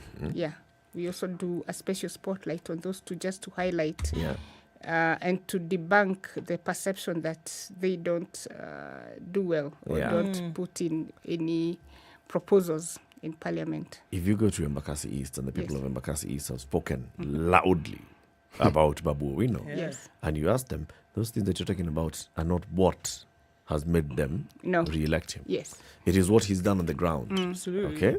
So yes, he's been able to do this and the other, but he's also a very good lobbyist. Yes. So we need infrastructure in this area. He knows where to go, which doors to knock on, and to bring the infrastructure project on the ground. So how do we then balance these two? This is what the people are looking for. We want our MP to come and sort out our roads, to sort out our insecurity, to do our markets. Same thing we want our governor to do, same thing we want our MCA to do. And yet here we are all sitting and saying, MP has the 3 RAL. And that's the thing, that the representation, it's upon then the member of parliament to know which doors, because you've said it, Babu knows which doors to knock, to lobby. And so as a member of parliament, the citizen expects you to be the buffer between your government and their needs. So it's you who needs to then know which doors to knock, address the petitions that the citizens are bringing to you in parliament, speak to the cabinet secretary, or whether it's in charge of agriculture, or present a bill that would address some of the challenges that they are facing, and then hope that this then translates into better actual work done services and actual work done for citizens. It shouldn't be you who then says that, look, the national government is not doing the roads in my constituency. I need to look for the money to do the roads. Because what's happening now is that we are letting so many organs or agencies off the hook because someone is having to step in to do that which they should not be doing. But if the member of parliament understands their role is to facilitate and to be the link between the citizens and their needs, if the county government understands that it's their responsibility to provide the functions as they are devolved, and the national government as well, and the member of parliament, and we see that a lot. We always see members of parliament, rising in the house to ask questions, to ask for answers from certain departments, and that's as the way it should be. But it shouldn't be that the member of parliament has to go back into their pockets to fix schools or to fix, and yet the Ministry of Education, which has the responsibility for national level education, has the same resources for education for and schools. Takes the lion's share of the budget allocated to them. Are we going on to a break? Yes, we are. 27 minutes to 8. We are having a conversation with Caroline Gaita. She is the Executive Director of Mzalendo Trust. Looking forward into the 13th Parliament and what we expect. So we are seeing new MPs being announced across the country.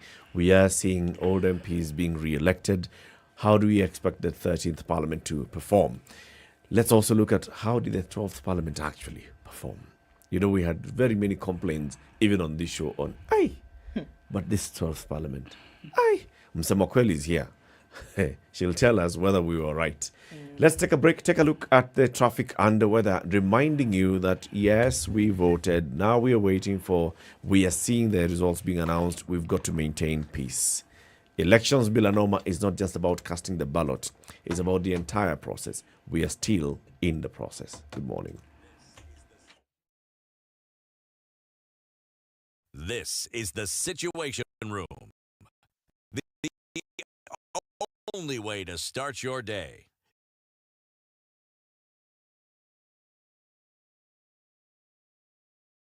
We're closer than ever to the 2022 general election, and now you can stay up to date wherever you are on the provincial results for the presidential, gubernatorial, senatorial, women rep, MP, and MCA seats. Just SMS the word Kura to 23278.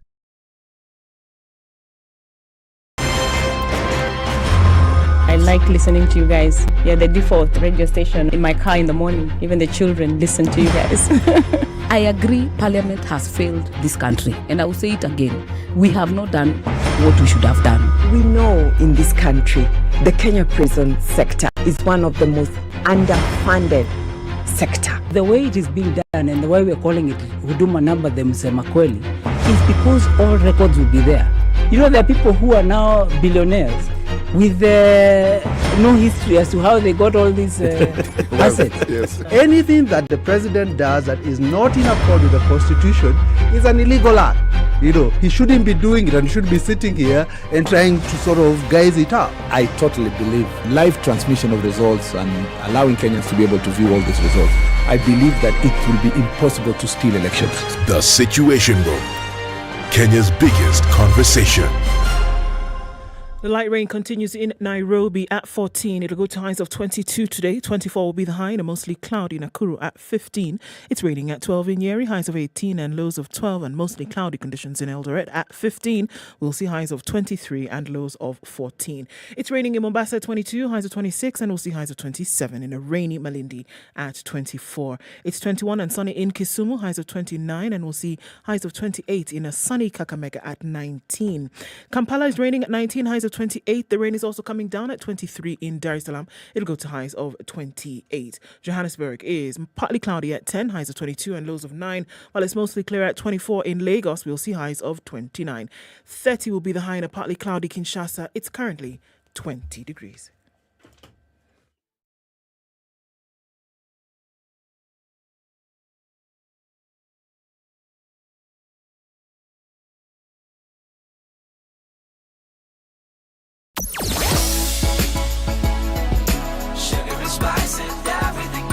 All right, so we're looking at a little bit of traffic that's coming into the city, and that's coming off Jogoro today, and just at that Landis Lusaka Road junction, I beg your pardon. Also then going out towards Landis and out towards Kamkunji. That doesn't look too bad.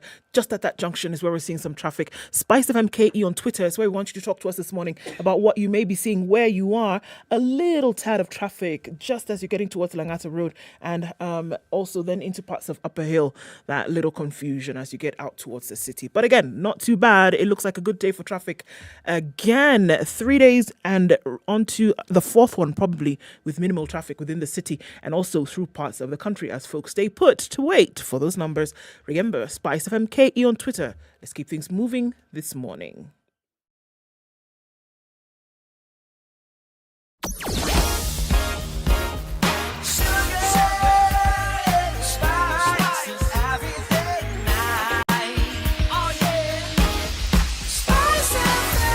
Spice up your life.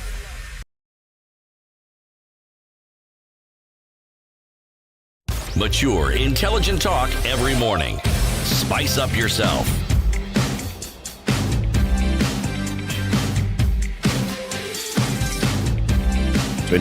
Mornings done right. 94.4 Spice FM, Nairobi. Our guest this morning, Caroline Gaita, Executive Director of Mzalendo Trust, looking ahead to the 13th Parliament. City, you wanted to ask Carol something? Yes.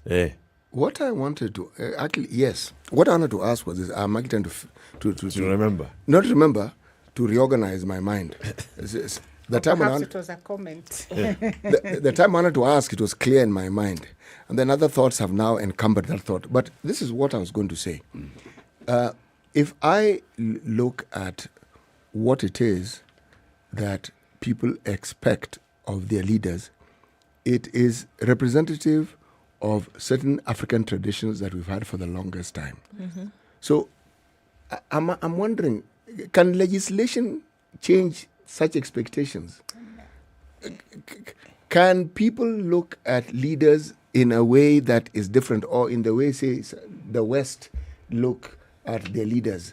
Or is it that maternalistic or paternalistic perspective that somebody who's in a position of authority is somebody who should actually help you and who should assist you and provide solutions for you?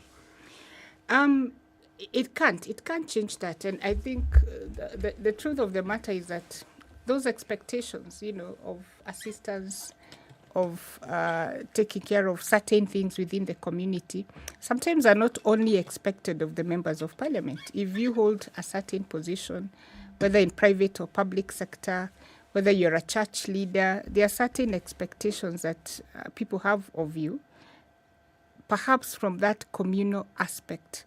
But the higher up you seem also to be in the food chain within that community, the higher the expectations people have of you. Mm-hmm. So perhaps then what we should be asking ourselves is, should that communal expectation of the member of parliament be the yardstick against which we measure their performance, or should we have that as a social expectations, but when it comes to the ballot, really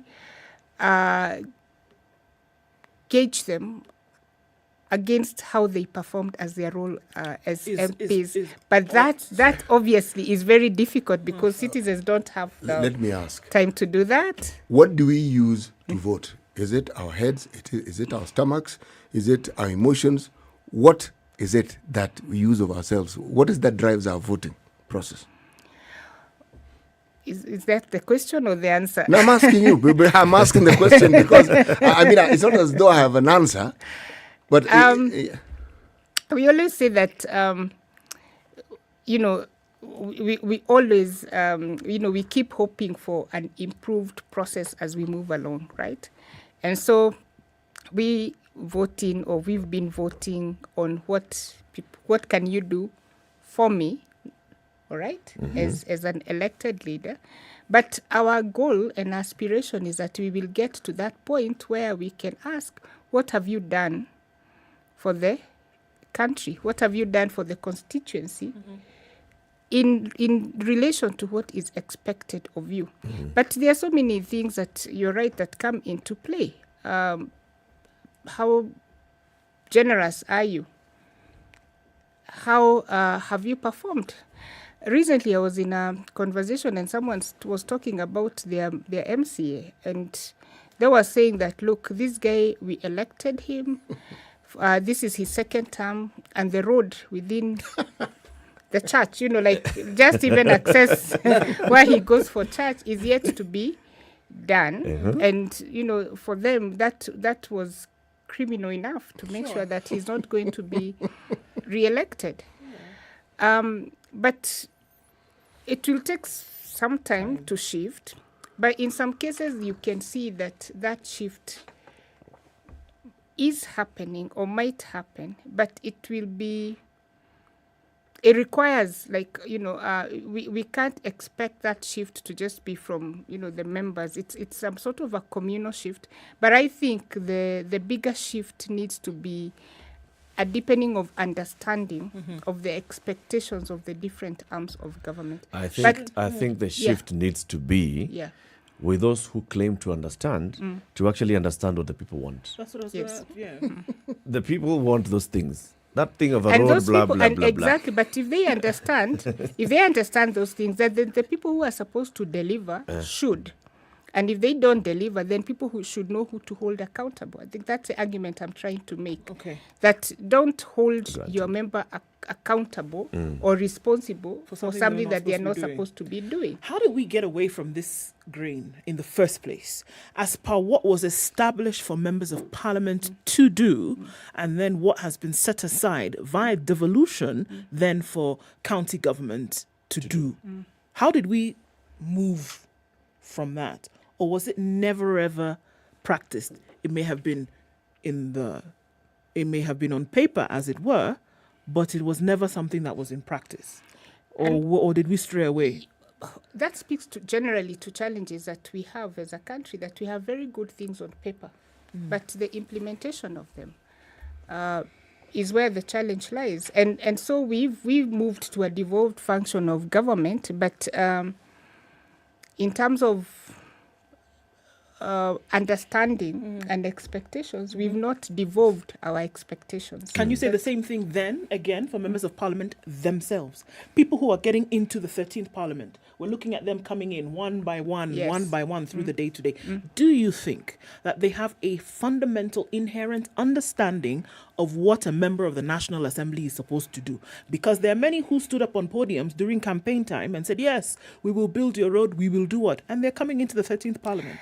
Do they have an understanding of what they themselves ought to be doing? They could, or maybe most of them don't, and that's where the induction programs come in. But remember also, they're also then playing to the same psyche of the citizens, because that's what citizens want to hear. Exactly. And so those are the promises that you make. But then you come in and you can't fulfill any of those promises that you made because it was never your responsibility. Yeah. And so you can't say that you're promising things, but that's not your responsibility. And so the person or the unit that is supposed to deliver those, they don't. And come 5 years, you made these promises.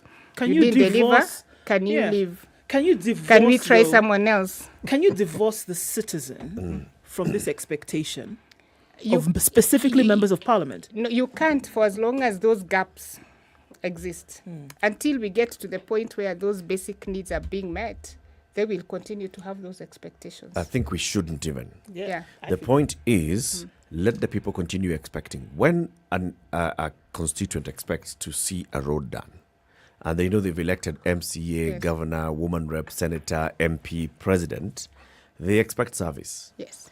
Now, everybody who's been elected has a role to play on this road getting done. That's a point. True. That's a bottom line. If it's member of parliament with the oversight role and with the power to make budget, you are the ones who actually approve how much money goes to the counties. Exactly. You should be using that power that you have and the tool that you have to say, okay, why are we sending money for devolution and it's not being accounted for? I'm a member of parliament for Nairobi County. I'm one of the 17 MPs in Nairobi. I'm not going to vote for this county revenue allocation because I have not seen how that money is helping my constituents in that county. If we start pushing it from that angle, then even it comes down. But for as long as you are not, you say, unajua hii bill imekuja, unajua lazima tupitishe, sababu tusipopitisha county zitakuwa na pesa. You're not playing the oversight role properly. No, you're not. And for as long as you're not interrogating those budgetary allocations and seeing, so you have a budgetary allocation for education, what's the quality of schools in your constituency? Have you reached out to the CS for education? What's the quality of markets in your constituency? What's the county government doing? And so if you have that, if we have everyone playing their role as you have put it, then the citizen doesn't really care who is doing what. All they want to see is service delivery. And so the point is to make sure that these 6 offices that we are voting for are working in tandem to fulfill citizen needs, because the reason you have 12 million people going to the votes is because they have certain expectations. They don't care about the bureaucracy. They don't care about the demarcations of responsibilities and roles. All they want is those basic needs that they have said they want in this election. One of the things that MPs do in this country, as we've heard people say, we have a budget-making parliament. Okay? Yeah. Now, the one consistent complaint, and we have had our share of it in this studio, is one where budgets are made for things that we need as a country, and then the debt ceiling just keeps going beyond the ceiling. Okay, now, that has a net effect on the entire citizenry because the government that comes in through their beloved agent called KRA, and before you know it, you're being taxed for literally everything. Now, when we elect our MPs, do the citizens even think and say, these are the people who are clearly responsible, these heavy taxes that we're paying? I think not. No, we don't. And that lack of connection between, I've always said, the lack of connection between citizens' everyday lives, beyond those basic immediate needs at the constituency level, to the macro, the taxation, the cost of living, the cost of health, the cost of education. There seems to be a disconnection between how citizens perceive those things. It's like these things are packed somewhere in a certain office and don't have, they're not, the members of parliament don't have a role to play or to ensure that public debt, cost of living, and so even when it comes down to, what are the expectations, no one will go back and say, no, I am voting you out because you voted to increase the debt ceiling to 10 trillion. I am voting you out because when we needed more money for NHIF, you voted no. I am voting out because when we were discussing, increased allocations or subsidies to fuel, you voted yes as opposed to voting no. So we are not there yet. But in some cases, we do see, especially as part of the work we do as Mzalendo Trust, we do see a lot of people coming to us and asking, how did my member of parliament vote on this. What contributions did they make? But that's a very small percentage of what I would call woke citizens, and unfortunately that's not the rest of the country. So again, pointing out to the work that we also have to do as civil society organizations. Yeah. You know, there's also this issue of the fickle nature of human beings, where irrespective of how good a performance an MP may have put in place, people get to a point where they want to change. And it has nothing to do with how well you've done. They just want change. And you don't represent change. You represent the thing they don't particularly want. Now, the question I want to ask is, as I look at this, do you think that people who vie for political positions of necessity understand, they may not talk about it, but they understand that the only way they retain the relevance they have is to ensure that they never actually quite fulfill the mandate, so that people always have a desire to have that mandate fulfilled, but it's never really fulfilled. I know it's conspiracy, but... Is it? Is it that you keep ensuring that your hands are open, so that those with the begging bowl have to always come into you, and therefore you remain relevant. Not far-fetched, but I want to believe that a lot of those that offer themselves to serve do so for other reasons, like service. That's what they all say. Yes. There are people who are looking for power for power's sake. Yes. There are people who may be coming into this for service, but there are the people who just... But maybe the way to answer that question is to look at what our politics is now. It's the means to great ends. It's a winner takes all. It's a quickest route to a better life. And so the inspirations and the, to run for office are not necessarily what it was before. Yeah. We did some interesting work around cost of politics and the drivers of cost of politics. And one of the things that was coming out, besides the fact that Kenya has one of the highest cost of politics in the region, is the fact that whereas before, when we were growing up, the people who would be running for office, would be teachers, would be doctors, would be your church leaders who want to serve in a different capacity. Right now, they can't even compete because one, the deep pockets, and the deeper the pockets, the more likely you are to get elected. You get elected and then you can fatten the wallet more. So our costs of politics keeps increasing. And so maybe that answers the question that it's not necessarily service, but we've made our political offices very attractive. Actually, we've made it commercial. And commercialized it, yes. And one of the things that, for example, in these elections, that is interesting to see is that we're also seeing, for example, certain, and we've seen it from the past, if you have legal issues, you run for office. Yeah. Now we are seeing if you also have business issues, you run for office. You run for office, And so what if you have been in county government, you've been a governor, we're also seeing them running to come back to the Senate. And the question that we want to ask ourselves, what does that mean for oversight? So holding office also becomes a protective mechanism, if you ask me. So it comes with other things. Yeah. As you're speaking, we are watching KTN News, and they're live in Kasarani. The CEO of SportPesa, Captain Ronald Kanauri, has just been declared a winner of that MP seat. Yes, that's in Kasarani. He was running on an independent ticket. Captain Ronald Karauri wins the Kasarani MP seat as the CEO of SportPesa. You've got to remember his father was a long-time member of parliament and assistant minister as well. Yep. So let's talk about the performance of the 12th parliament for the remaining 4 minutes. How do you rate it if you look at 12th versus 11th versus 10th? Low.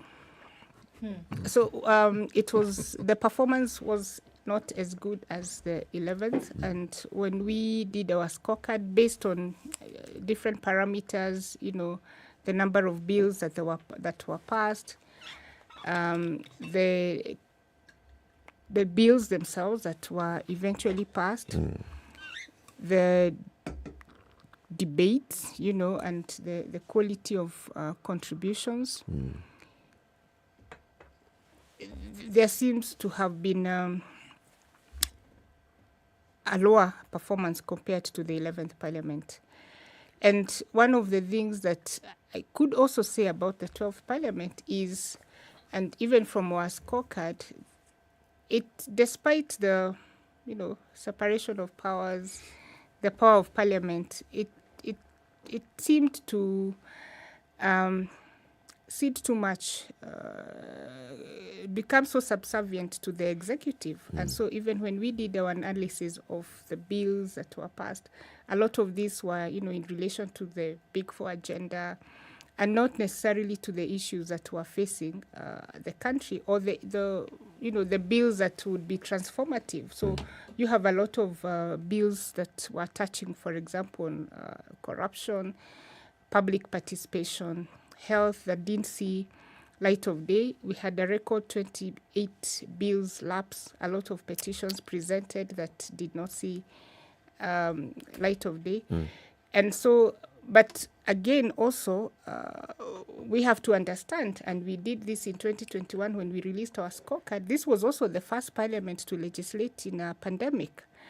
And part of what we then saw was a Parliament, just like the others globally, trying to adjust to a different way of working, to a remote way of working, meaning that quite a number of members would not be in the House for almost a prolonged period of time because of either age or illness limitation.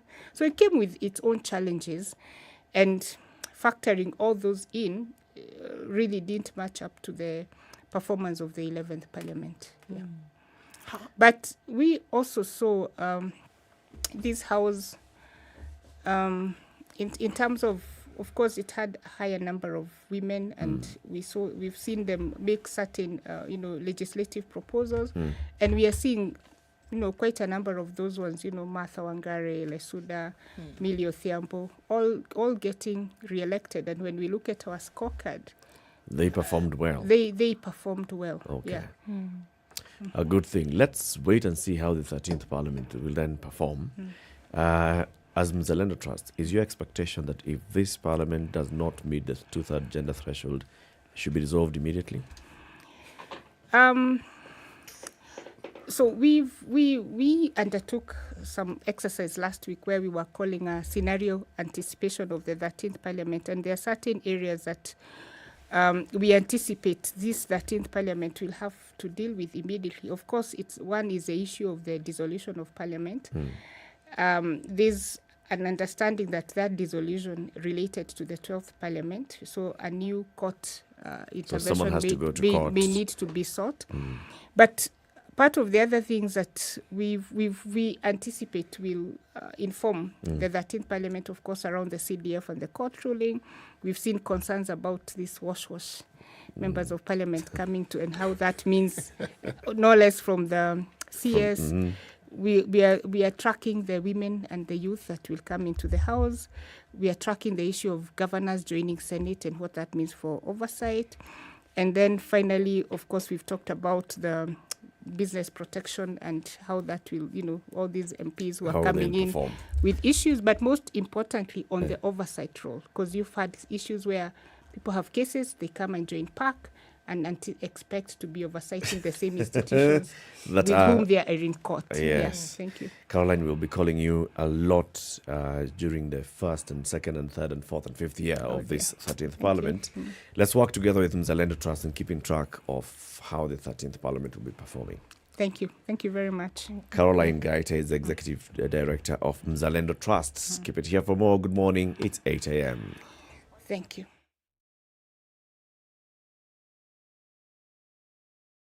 The latest news from around the world. 94.4 Spice FM.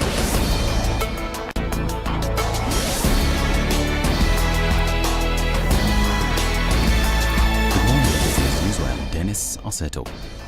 Now, Agnes Pareo is the MP-elect for Narok North constituency, taking over from Moitalel Olekenta. We caught up with her, and this is what she had to say after a win.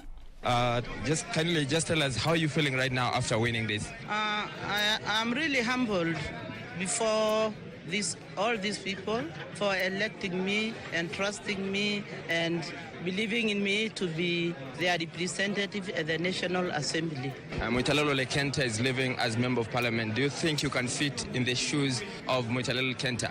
Yes, of course I can, because it's all about development. It's all about representation in Parliament. It's all about delivering to the needs of my community. And what will you prioritize as the main thing that you'll do now that you're starting, once you're sworn in, that you'll be starting a 5-year term? Well, I'll first have to look at education because of the transition, because I believe that there is a need to have junior secondary schools in all the schools. And I'll also look at the feeder roads because of the farmers. I will also look at the youth programs and women programs. And you are coming in as a woman leader. There are a few of them, but they're now coming into the space, the women in leadership. Perhaps what's your message to other young women and leaders who are coming up? Well, I want to tell my other young women that are coming up to stand up and make sure that they also get into these decision-making forums, because this is a forum where I'll have to air all the problems that face girls and women, and it's going to be an opportunity to deliver to them.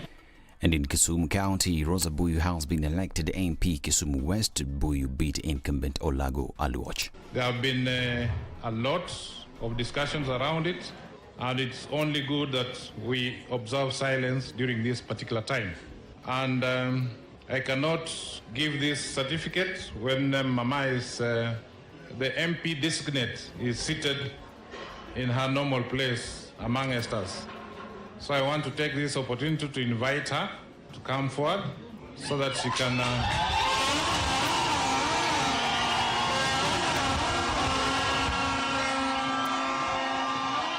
I wish to take this opportunity, therefore, without much ado, to invite chief agents who are here to come forward so that we can sign these important results before I read them out.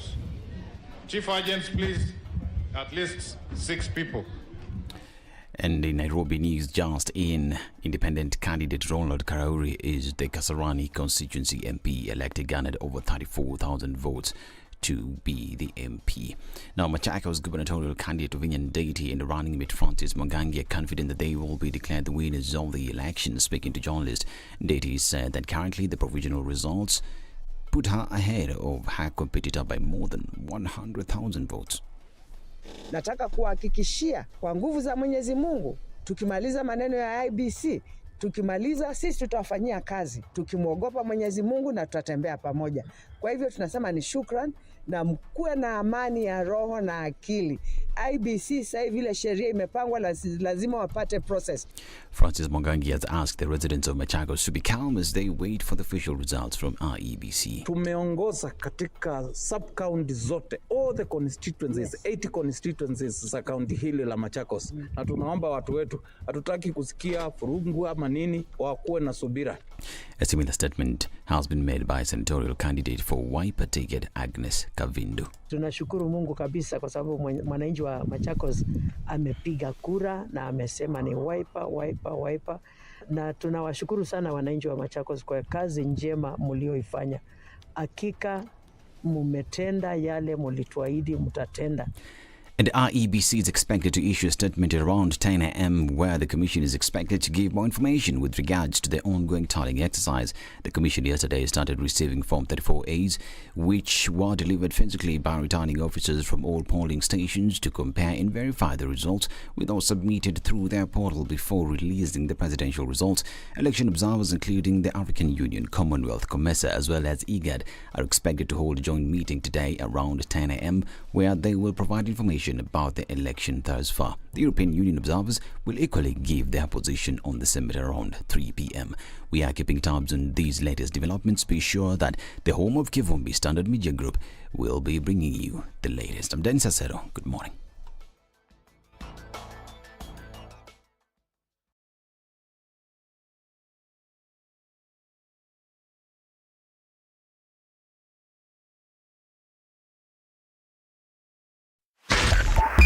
102.5 Spice FM. Into the Kisumu. city, and we're looking at not much in terms of traffic. That still continues. We're looking at low traffic over the last couple of days, and likely to continue that way through to the end of the week. We saw some action on Jogo Road earlier, but that's not too much of an issue, at least not for now. Let's look at things in about half hour or so. We're looking at a little bit of traffic coming off Langata Road, and a little bit as well on Gong Road there, community out towards the CBD, but nothing to worry about, and nothing's going to hold anybody up, at least not for now. SpiceFM KE on Twitter. We still keep things moving. Let us know what's going on where you are.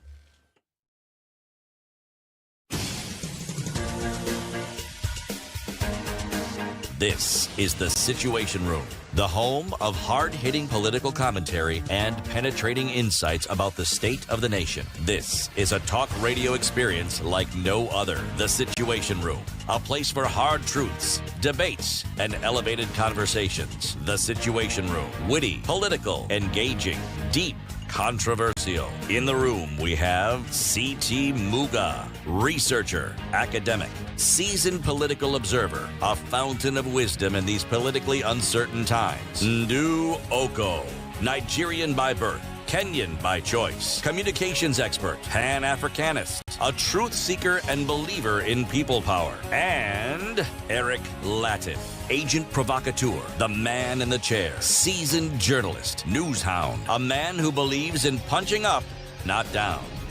This is The Situation Room, the only way to start your day. It is 7 minutes after 8. This is Kenya's biggest conversation, The Situation Room, broadcasting from Nairobi on Spice FM, on YouTube and Facebook, and also now on KTN Home for the next 1 hour. What we've been doing today and yesterday and the day before yesterday is tracking what's happening across the country when it comes to this general election.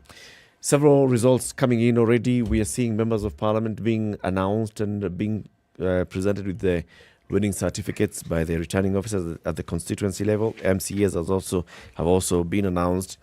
The focus now moves to the county level, where the county returning officers are expected to be giving and making announcements for the governor, senator, and woman rep seats. And then now we'll be left with Mr.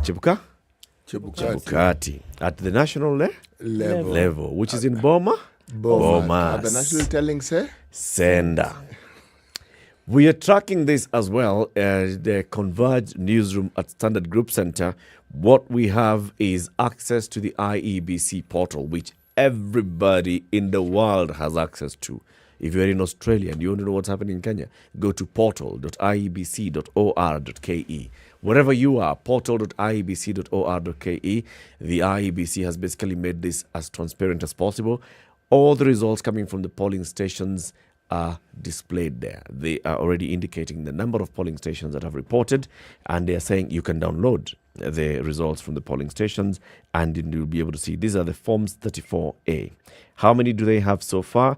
46,098 out of 46,229.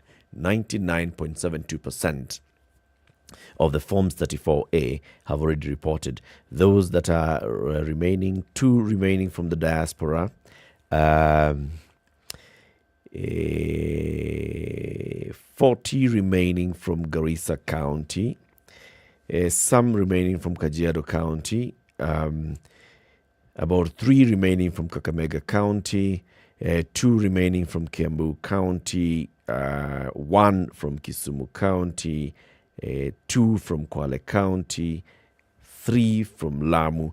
Just very few of the Forms 34A have not arrived at the tallying center into the portal of the IEBC, forms.iebc.or.ke. If you go there, you'll be able to download the forms and you can start doing your tally yourself. But the tally that we have so far, the Standard Group Center, has about 11,751,000 votes tallied at the Standard Group Center, where we have Raila Odinga with 49.1% and 5.773 million. Wajakoya 49,000 votes, 0.4%. Wahiga 27,652 votes, that's 0.2%. And William Ruto at 50%.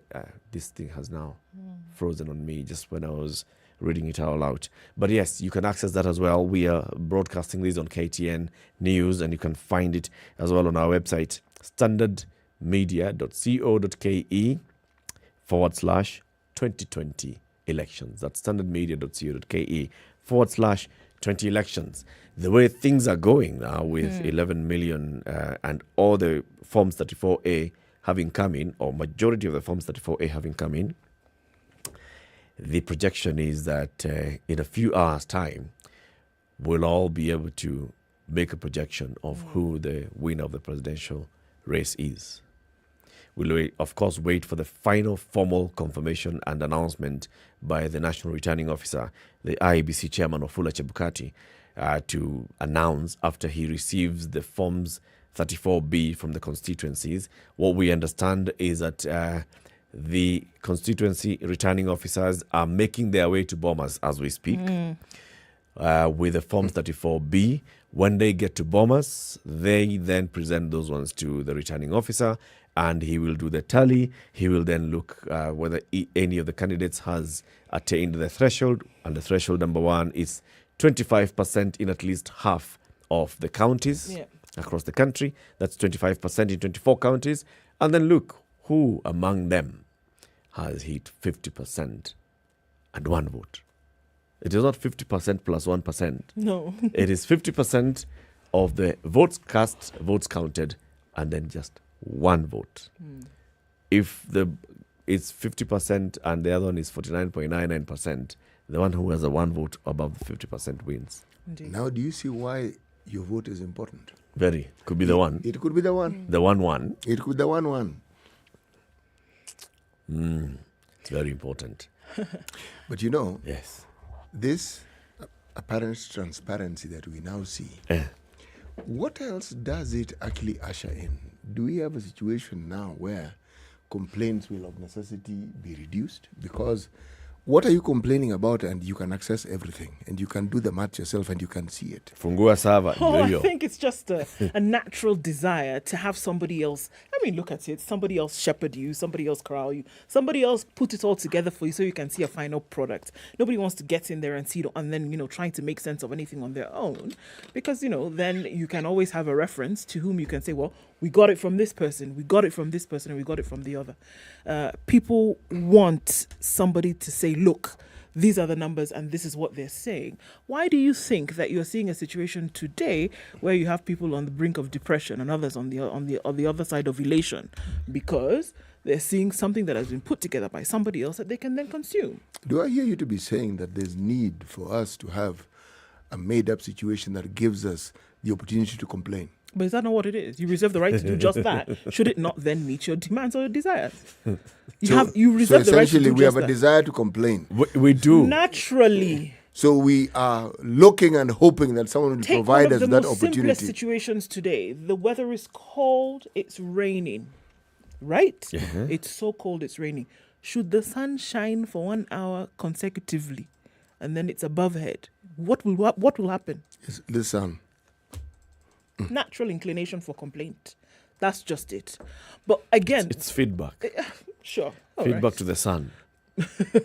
Go easy. Go easy on us. But this is the thing that folks wanted. I mean, even yesterday when we saw that 1,000 of the votes had been counted, people were already complaining. 1,000 out of a possible 12 million had been counted. And there was already the trepidation that was met by many people 14. saying, oh my God, yeah, that 14 million. That 12 has gone to 14, hasn't it? Yeah, we have lost 1,000 out of 14 million. We have lost. Oh, fantastic. We have won. And this is, somebody has put it together for you and you've seen these numbers and you've been told it's still trickling in. Even now, where we are seeing that, folks are celebrating or in other, without a valid confirmation of those numbers, it's causing then a stir-up in many other camps. But then how else do you also now explain that there's almost virtual silence? The noise doesn't seem to be there as loud as it was a while ago.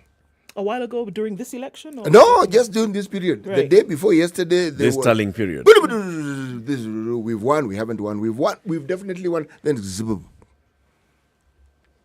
Because I think it has become very clear to folks that at the end of the day, you can Those win who are all in fantasy or you can lose in So now fantasy. everybody has won, so everybody's The quiet. returning officers have now been making, debunking this. Yes. So very many people were winning by yesterday morning.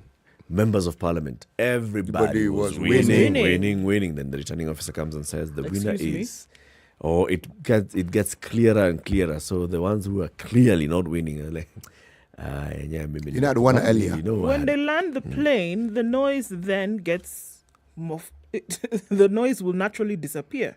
And that's what it is. I think the noise came from a lot of speculation without really not knowing what the case was.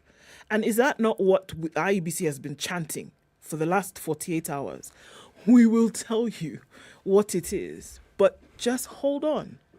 Because this you is all can do the provisional. tally yourself. This is all provisional. You can do whatever you want. Go ahead and have a look at it. After all, the numbers that you're providing today is coming from the same pool of information. But we will then be able to land this thing for you and give you conclusively what the situation is. Now, you've seen some conclusion with those who've been elected or those who've lost. You've seen some conclusion, and the noise naturally will die out.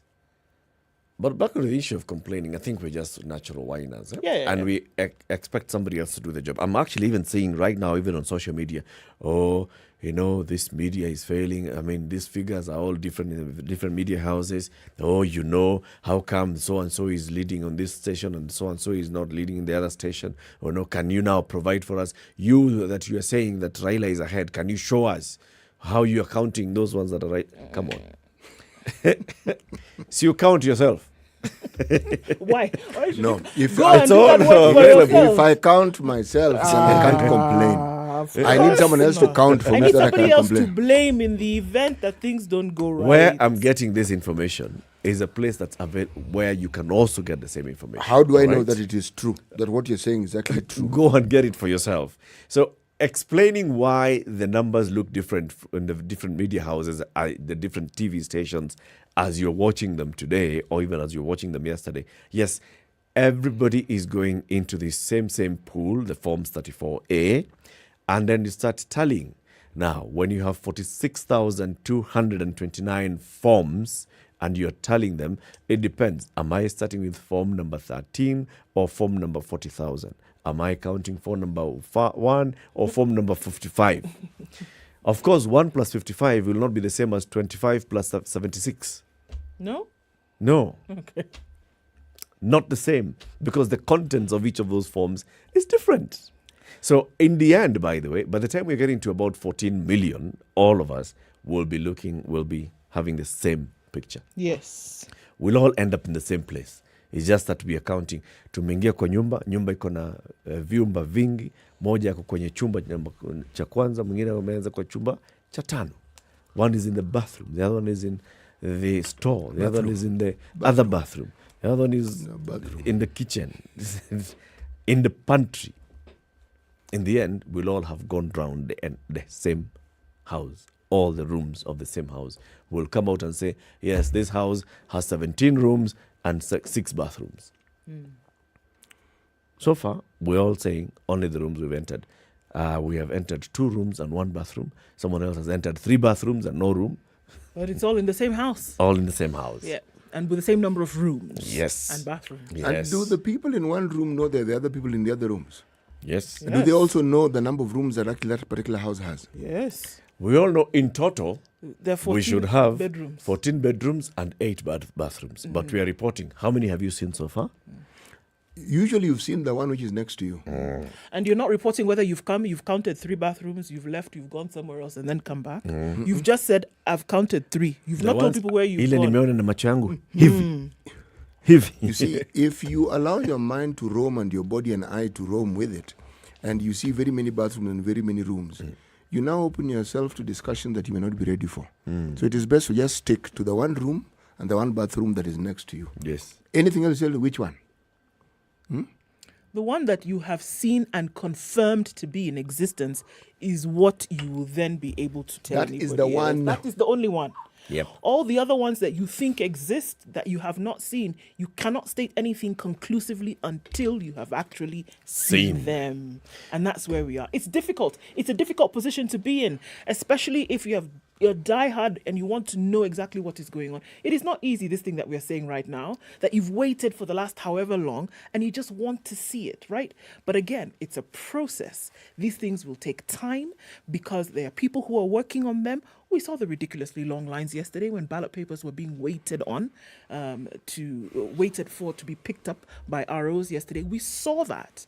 We see that people have not slept for 48 hours. We see that people are still on the beat now when it comes to getting these numbers in. We know that it is not possible for the numbers that we are seeing now to be conclusive until every vote is counted. We know that. But still, the natural propensity is to say, I want to know now what is going on. But and if why I see the that there's a anxiety? lead, I want to be able to claim the victory. Let me ask. I mean, when you think about it, why do you think there is so much at stake for so many people in an election? The presidential election is really what causes the anxiety. Why?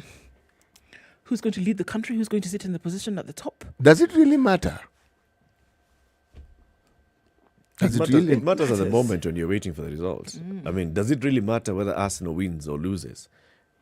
It don't change anything for you. Unless I'm an Arsenal supporter, Even as if you're opposed an to... Even if you are a supporter, what does it change? Does it change anything for you? Yes, we've lost. So what does it change? I'll feel bad. But you'll play again tomorrow. I might feel better. Same thing for if we win. Wajakoya supporter, Wahiga supporter, Ruto supporter, Raila supporter. That's what I'm saying. I don't think that is the case, because when it comes to the two leading contenders, say for the presidential, their supporters don't necessarily have an academic view of these things. When I say supporters, I don't mean the people you see around them, but the people who vote for them. Those who voted for them. Yes. What will change in the life of a supporter today if their candidate then is declared as having lost or having won? This whole thing plays out in your psyche. It's a psychology of it. Because in terms of real, tangible gain, it may or it may not come. Maybe dismal if it does. Yes, and if it does come and it's in dollops, then that's a good thing. But the truth of the matter is, have we gotten to a point where we actually understand that the decisions that change our lives are ones which we are the ones who are supposed to make on a daily basis? Because it all seems to, as it goes higher and higher, as it climbs those particular stairs, it's like there's always the expectation that this one individual will do something which you seem to have determined you can't do for yourself. And there are things you can't do for yourself. And yet, something as fundamental as holding a leader to account, something we can do, we don't do. Because holding a leader to account is what would guarantee that this person actually gets it in their head that they actually need to do the things that they said they were going to do. Lakini, my brother. Yes, my brother. This city Muga, C is for cynical. Or what does C stand for? C is Charles. Charles. Because you're sounding so cynical. I'm just sitting there wondering, okay, so what is this big brother of mine saying this morning? Look, you got up, you went and queued, and you were voting. Why were you voting? It's because you interacted and interrogated what this candidate was promising. What was it that you were hoping? You were hoping that if they actually get into government and they run government in a certain way, then it opens up the opportunities for you down here. So there's a connection between why I decided to vote for candidate A and not B, C, or D, right? So when you're sitting there, you have skin in the game. There's something at stake for you. I went and voted for this person, and I am hoping that they go in and they live up to my expectation, and things get better and we move on. I want this person to win. Why didn't I choose D? Because I did not think that D would bring my dreams and aspirations to life. So as I'm sitting here waiting for the results to come, it's because I'm really hoping that my guy wins. There's that other aspect.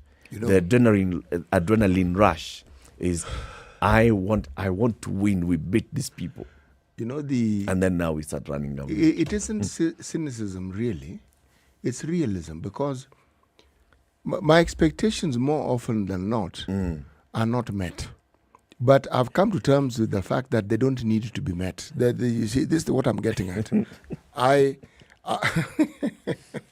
am looking at a situation where I represent a view that other people perhaps share with me, that the way to ensure that these expectations are met and not by voting in the president that I want.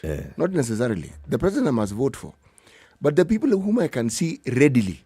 Like MP. And MCA. Those are people I can see. I can meet, I can talk with easily. It isn't too much of a hassle. Even senator you can see. One gets the impression they're not really very busy. So, yes, I'm not being cynical. Of course not.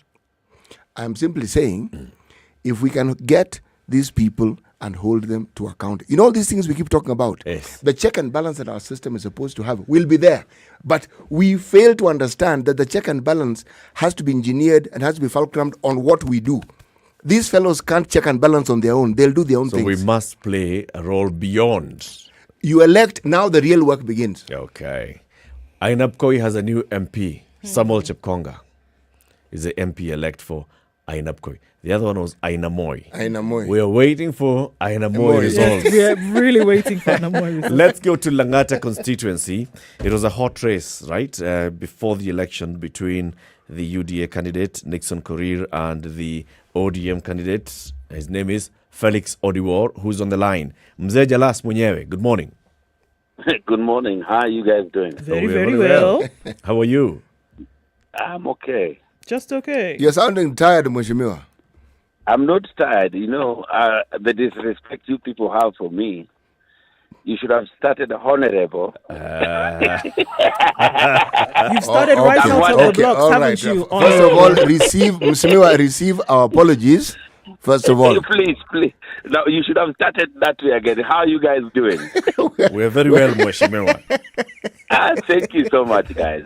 First of all, I just want to say thank you so much for the support that you guys gave me the chance to come and talk on air on SpiceFM. I don't take it for granted. We reached so many people out there, and so many people listened to our interview.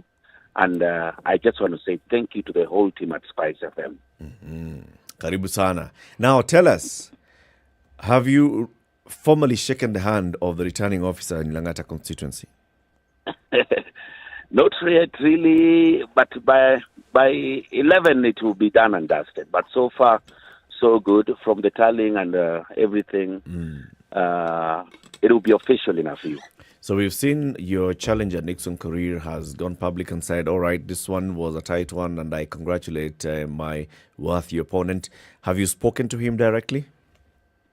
He hasn't. We haven't spoken yet because I've also been running up and down at the tallying center, making sure that everything is okay. And for him to concede, that was mature enough. It shows his maturity in politics. And I also had a conversation with the people of the press where I also said we'll work together with him if he really accepts that. And because he aina chuki, this win is for the people of Langata. It's not even for Jalas himself. There's a lot of work he was already doing. There's a lot of anchor projects that he had already initiated in Langata that would still need his hands here and there for guidance. I welcome him for that. And him also conceding has made things much easier in Langata. There's no tension, there's nothing. His supporters, we welcome them so that we can work together for the better of Langata. Indeed. When you finally get declared as the winner and then you wait to be sworn in as Member of Parliament, what do you plan to be your first agenda? Of course, you remember, like I told you, mine has always been about. You know, those were campaign promises. Now I'm asking now. Yes, the job yes. getting remember done. When I was sitting in the studio that day, I told you about participatory leadership. Yes, where we will go back again now to the people, not the big gatherings now, but to the opinion leaders in the different wards, so that they can put down a few things that we can start with. You know, the people who will come and start saying, this is what we shall do. No. Let's also be guided by the people that we promised, that will give good leadership. So a lot of town halls will be coming in so that we can talk to the people again. You know me, I come from the private sector, so I want also to bring a few of my friends, different kind of leadership who will sponsor a lot of projects in Langata. Yes. Jalango, thank you very much for speaking to us, and congratulations once again ahead in advance of you being officially declared as the MP-elect for Langata constituency. Thank you so much. I want to appreciate you and the whole team at SpiceFM for the support. And also, as I finish, I would easily tell you guys to prepare for Raila's presidency. Prepare for Raila's presidency. I repeat, prepare for Raila's presidency. Umeanza mapema ndugu. Sawa. Have a good one. 29 minutes to 9. This is Kenya's biggest conversation, The Situation Room on Spice FM, on KTN Home, on YouTube and Facebook. We are looking at the numbers as they keep trickling in from across the country and then from our own internal tallying center at the Standard Group. We have our tallying center in the Converge newsroom. We are looking at the numbers. We are tallying them, getting the numbers from the IEBC portal. The IEBC has already announced that they have received a majority of the forms 34A, and they also have 30 of the 291 forms 34B. So that means some 10 returning officers from the 30 constituencies are on their way to Nairobi. To do what? To present their papers to... Where? To Bomas of Kenya. Mm-hmm. Let me tell you where they are, okay? Not how far they are, where the forms are coming from. 1 of 6 from Baringo, 1 from Bomet, 1 from Bungoma, 1 from Busia, 2 from Elgeyo Marakwet, 2 from Homa Bay, 1 from Kajiado, 2 from Kakamega, from Kericho, 1 from Kisumu, 2 from Makueni, 1 from Marsabit, 2 from Migori, 1 from Nakuru, 1 from Narok, from Nyamira 1, Nyandarua 1, Siaya 1, Tharaka Nithi 1, Taita Taveta 1, Turkana 1, Uasin Gishu 1. Those returning officers are on their way to the Bomas of Kenya to present the Forms 34B to Wafula Chebukati, who will then start tallying the final presidential result. Let's take this quick break. We'll be back shortly. This is the Situation Room, the only way to start your day.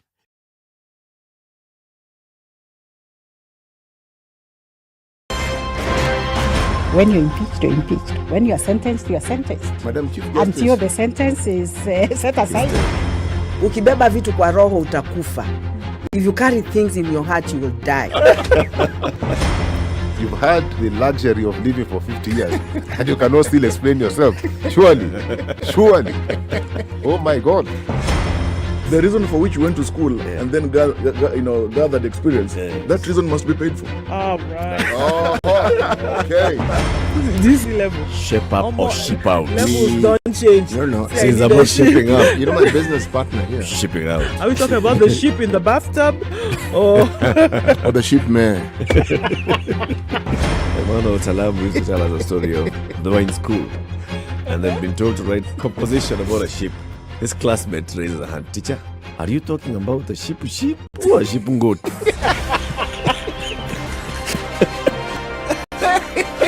The Situation Room, Kenya's biggest conversation. We're closer than ever to the 2022 general election, and now you can stay up to date wherever you are on the provincial results for the presidential, gubernatorial, senatorial, women rep, MP, and MCA seats. Just SMS the word Kura to 23278. Classic soul, R&B, smooth jazz, neo soul, and nostalgic ballads. Make some noise. Yeah! You're listening to Spice FM.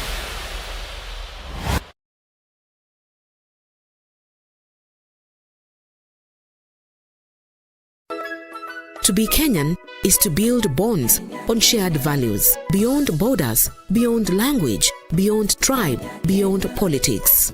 Election bila noma, penda jirani. This message is brought to you by the National Cohesion and Integration Commission, NCIC, in partnership with the Standard. Still light rain in Nairobi at 14. It'll go to highs of 22 today. And we're looking at cloudy conditions at 15 in Nakuru, highs of 24 and lows of 14. The rain showers continue in Nyeri, going to highs of 18 today and lows of 12. 23 will be the high in a mostly sunny Eldoret at 18. It's 23 and raining in Mombasa, highs of 27 and lows of 22. And it's raining as well in Malindi at 25 with highs of 27. It'll come down to lows of 23. Mostly cloudy conditions at 22 in Kisumu, highs of 29 and lows of 19, while Kakamega is cloudy at 23. It'll see highs of 28 and lows of 16. Sunny conditions at 20 in Kampala, highs of 28 and lows of 17, while it's mostly cloudy at 24 in Dar es Salaam, but it'll go to highs of 28 and lows of 22. It's 11 degrees and sunny in Johannesburg, highs of 22 and lows of 9, and mostly cloudy in Lagos, highs of 29 and lows of 24. Sunny conditions at 20 in Kinshasa, with highs of 30 and lows of 20.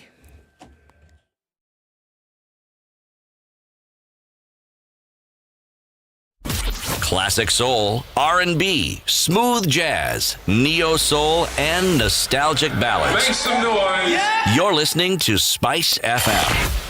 Hasn't been a problem, not likely to be this morning. Traffic is flowing really well in most parts of the city, and we're looking at it coming in and out from most of our major roads today with not an issue at all. We're not going to see much of that. In the CBDs, where you see the most of it for now, we had a little bit of a pickle coming off Gong Road through pass-through community, but for now, that's all right. Jogo Road, as well as you're getting into the city, doesn't look too bad. Let's keep an eye on things through the morning. Spice FM KE on Twitter.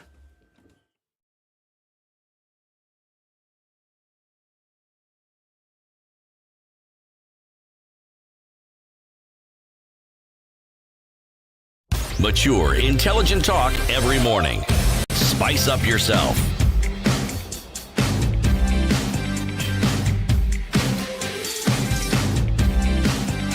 Mornings done right.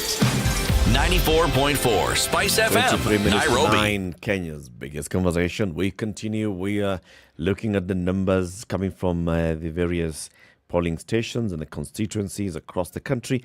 And also, we are seeing the new members of parliament who are being elected and those that are conceding. John Kagushia is the MP-elect for Mokurueni constituency. Captain Ronald Karauri is the MP-elect for, what's that constituency? Kasarani constituency. And many others. Phyllis Bartow, MP-elect for Moiben constituency. All this also live on KTN Home and KTN News. And also we are looking at the numbers coming in from our tallying center, where we are downloading the forms 34A and then the forms 34B as they are uploaded onto the IEBC portal, doing the tally and being able to then project how this race is going. So far, it's looking quite close between Raila Odinga and William Ruto. 1 minute it's Raila this, the next minute it's Raila that. It's Ruto this, it's Ruto that. So what we have so far is William Ruto with 5.9 million votes at 50.2%. Raila Odinga at 5.773, that's 49%. Wajakoya 49,000 votes, 0.4%. Wahiga 27,000 votes, 0.2%. All being streamed also on our portal, standardmedia.co.ke/2022 elections. You can follow that there. Now the question is, like you were saying earlier, City, why are people biting their nails? Waiting for this national presidential result to come out. What does it matter? The other question is, if the result doesn't go your way, then what? Like, are you prepared to say, okay, well, we fought a good fight.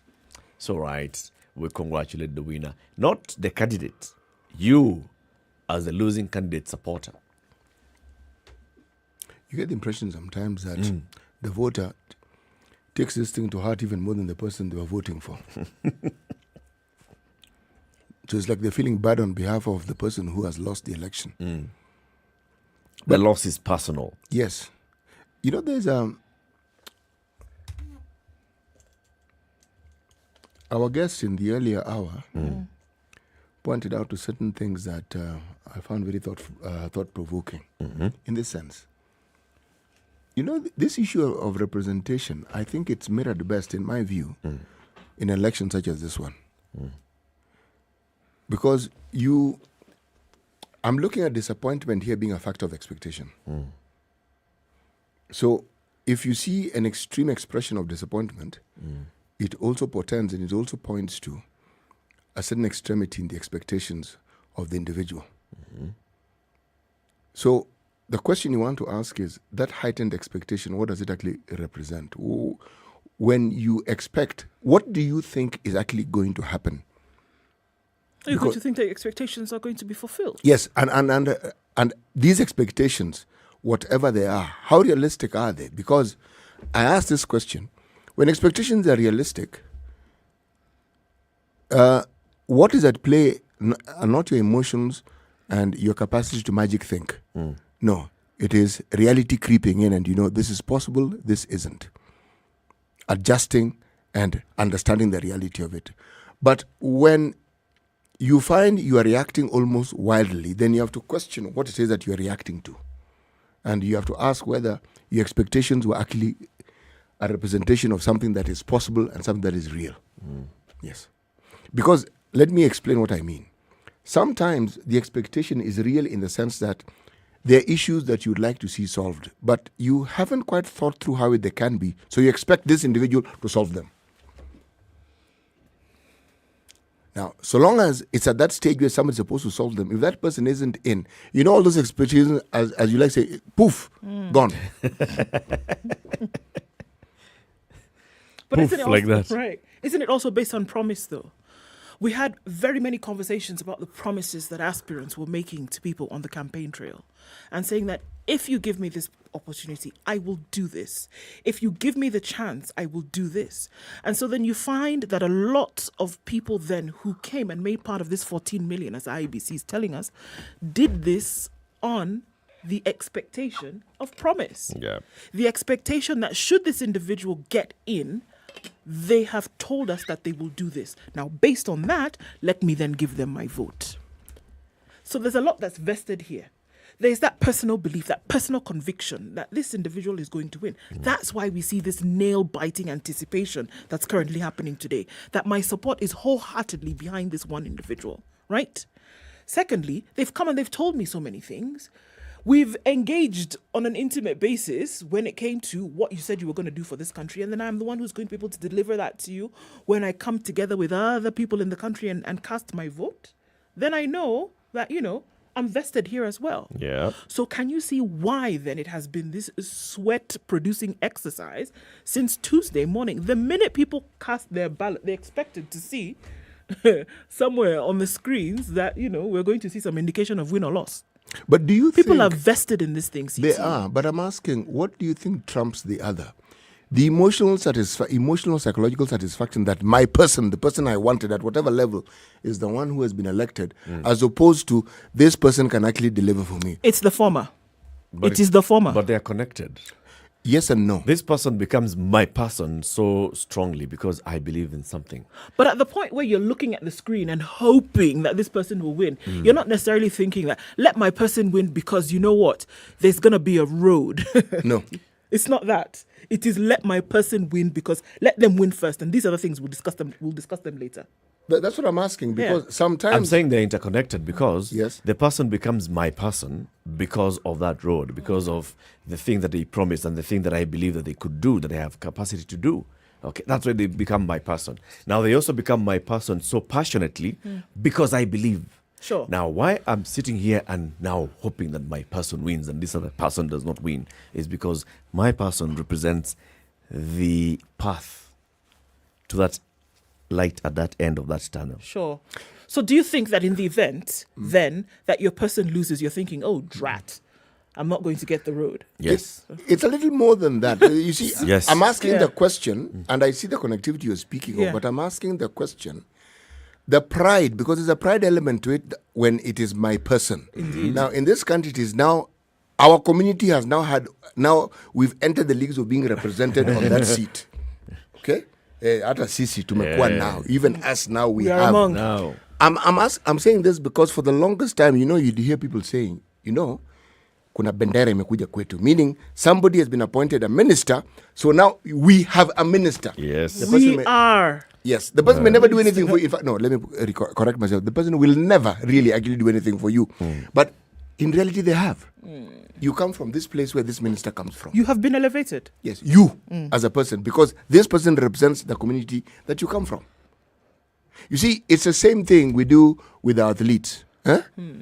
I can't run to save my life. No. But when our athletes win, we're all Kenyan. God, come on. Kenyans. You'd think it was I who was actually running alongside that person. Yes. And I think if you extend that thinking and the psychological satisfaction that comes with just the association, this is what I was saying, which trumps the other. And I dare say the psychological satisfaction trumps the nitty-gritty of what this person can actually do. Look, the emotional investment, many would agree, then is a lot more potent than, the physical manifestation of that investment, because it racks your brain, it plays with your heart, it tugs at your emotions over and over again. Look, people are not sleeping as we speak. Yeah. People are not eating. People are glued to whatever device is going to give them any kind of information today. That's on an emotional investment level, whereby folks will name their children after the person who wins. Yes. You get what I'm saying? So it's something that you've put in your heart of hearts, whatever the factor is, whether it is that this person will bring development, whether or not it is that you want to feel associated with the individual, whether or not it's going to do something for your tribe or your community, it's all played out in the emotional investment that people have put entangled. into this completely. Entangled in it. And that's why we're seeing the things we're seeing. Let's go to the phone line. Somebody who wanted to be senator for Nyeri County, Kabando is on the line. Good morning. Good morning to you. Thank you very much for speaking to us, Mheshimiwa. This is Kenya's biggest conversation. Now, tell us what's happening in your race. My race, there's no race anymore because it was concluded 2 days ago. Yep. So it happened. Mm-hmm. Yes, and I considered that the verdict of the Nyeri voters was not in favor of my going to the Senate this time. And that is in the spirit of democracy, that the people's choice should be respected and must be accepted. You admit, you accept, and you advance. And that's what I've done. Okay. This is what you said when you were conceding that. You said, politics of public leadership is my passion. I take voters' verdicts in stride, in gusto, with rose flower petals symbolizing the NARC Kenya, proudly crowned, now on my way to join my Martha Karua, tracking presidential tally, patriotic zealot for Kenya's democracy, endure seasons. You are very eloquent in that statement. Thank you very much for that compliment. Perhaps I should say that at a very young age, when I first contested Mukurweini parliamentary seat in 1987, I think I was perhaps the first person to concede defeat in 1997 and again in 2002. And I've done that in subsequent elections, either accepting defeat or going around ranking the voters after they have done their bit, because that is in the spirit of democracy. That's why democracy is, you can say, if you don't like it or you are uncomfortable with the choice of the people or the competitions or the situations that may be emergent in any particular season, but it is still the best form of leadership, and democracy is irreplaceable. And therefore, when I contested as Nyeri senator, I was very confident that I would win the seat. I went against the grain, against the regional wave of UDA, and I stood very firmly with Raila Odinga and Martha Karua. And to be specific, I was the only candidate running for a county seat in my region. And in my region, I mean, Central Kenya, who in my campaigns made it very clear that my president is Raila Odinga, my deputy president is Martha Karua, also who is my party leader in Kenya. And I think we should brave the circumstances and stand on principles rather than play politics of deception, politics of opportunism, or betrayal, where you go to the ground, you find that the majority of the voters are in another political formation, and since you want to have convenience and the comfort of politics, of elections, you disown, you talk in your vernacular, and when you come out here, you want to say you are supporting this and that other person or this formation, But when you go to your people, you want to speak in your local dialect, in your vernacular, and state that give me these votes, and on that other side, make your own choice. I am very proud that Nyeri people did what they did, and I'm very happy on two fronts. One, this election has witnessed a very admirable, ingredient of non-violence. Throughout my campaigns in Nyeri, not a single incident of anyone hurling insults or throwing a stone or causing mayhem in any of my meetings, and I suppose even the other candidates, except a few instances where our posters were either pulled down by hired goons, but that was not a big deal. That happened everywhere, and it can be done by people who are even not commissioned by anyone. Therefore, non-violence has found its place in the center stage of Kenyan politics this year, 2022. That is something to be lauded. Number two, that everywhere I went to Nyeri, in all the 8 sub-counties, the 6 constituencies, the 30 wards, the audiences were keen to listen to the messaging. They were keen to understand the priorities of the issues that you are putting forward, to persuade them to agree with you, to seek their approval, and therefore their mandate. So it is very, very important to know that although the outcome may be a little bit different, or even significantly or totally different from what either the local candidate or the national candidate got, the most important thing is that against the wave, against the atrocities of propaganda and the deceptions and lies of certain candidates or certain groupings, the most important is that people know what they need, people know what they deserve, and they may vote otherwise because of certain other factors that may be overwhelming the issues that you are giving them. But they have not forgotten the issues. Now that the elections are over, the menu on the table is basic needs are basic human rights, and that there is a lot of suffering wherever we went. There is a lot of disenchantment with the status quo. There is a lot of anger because of the economic situation.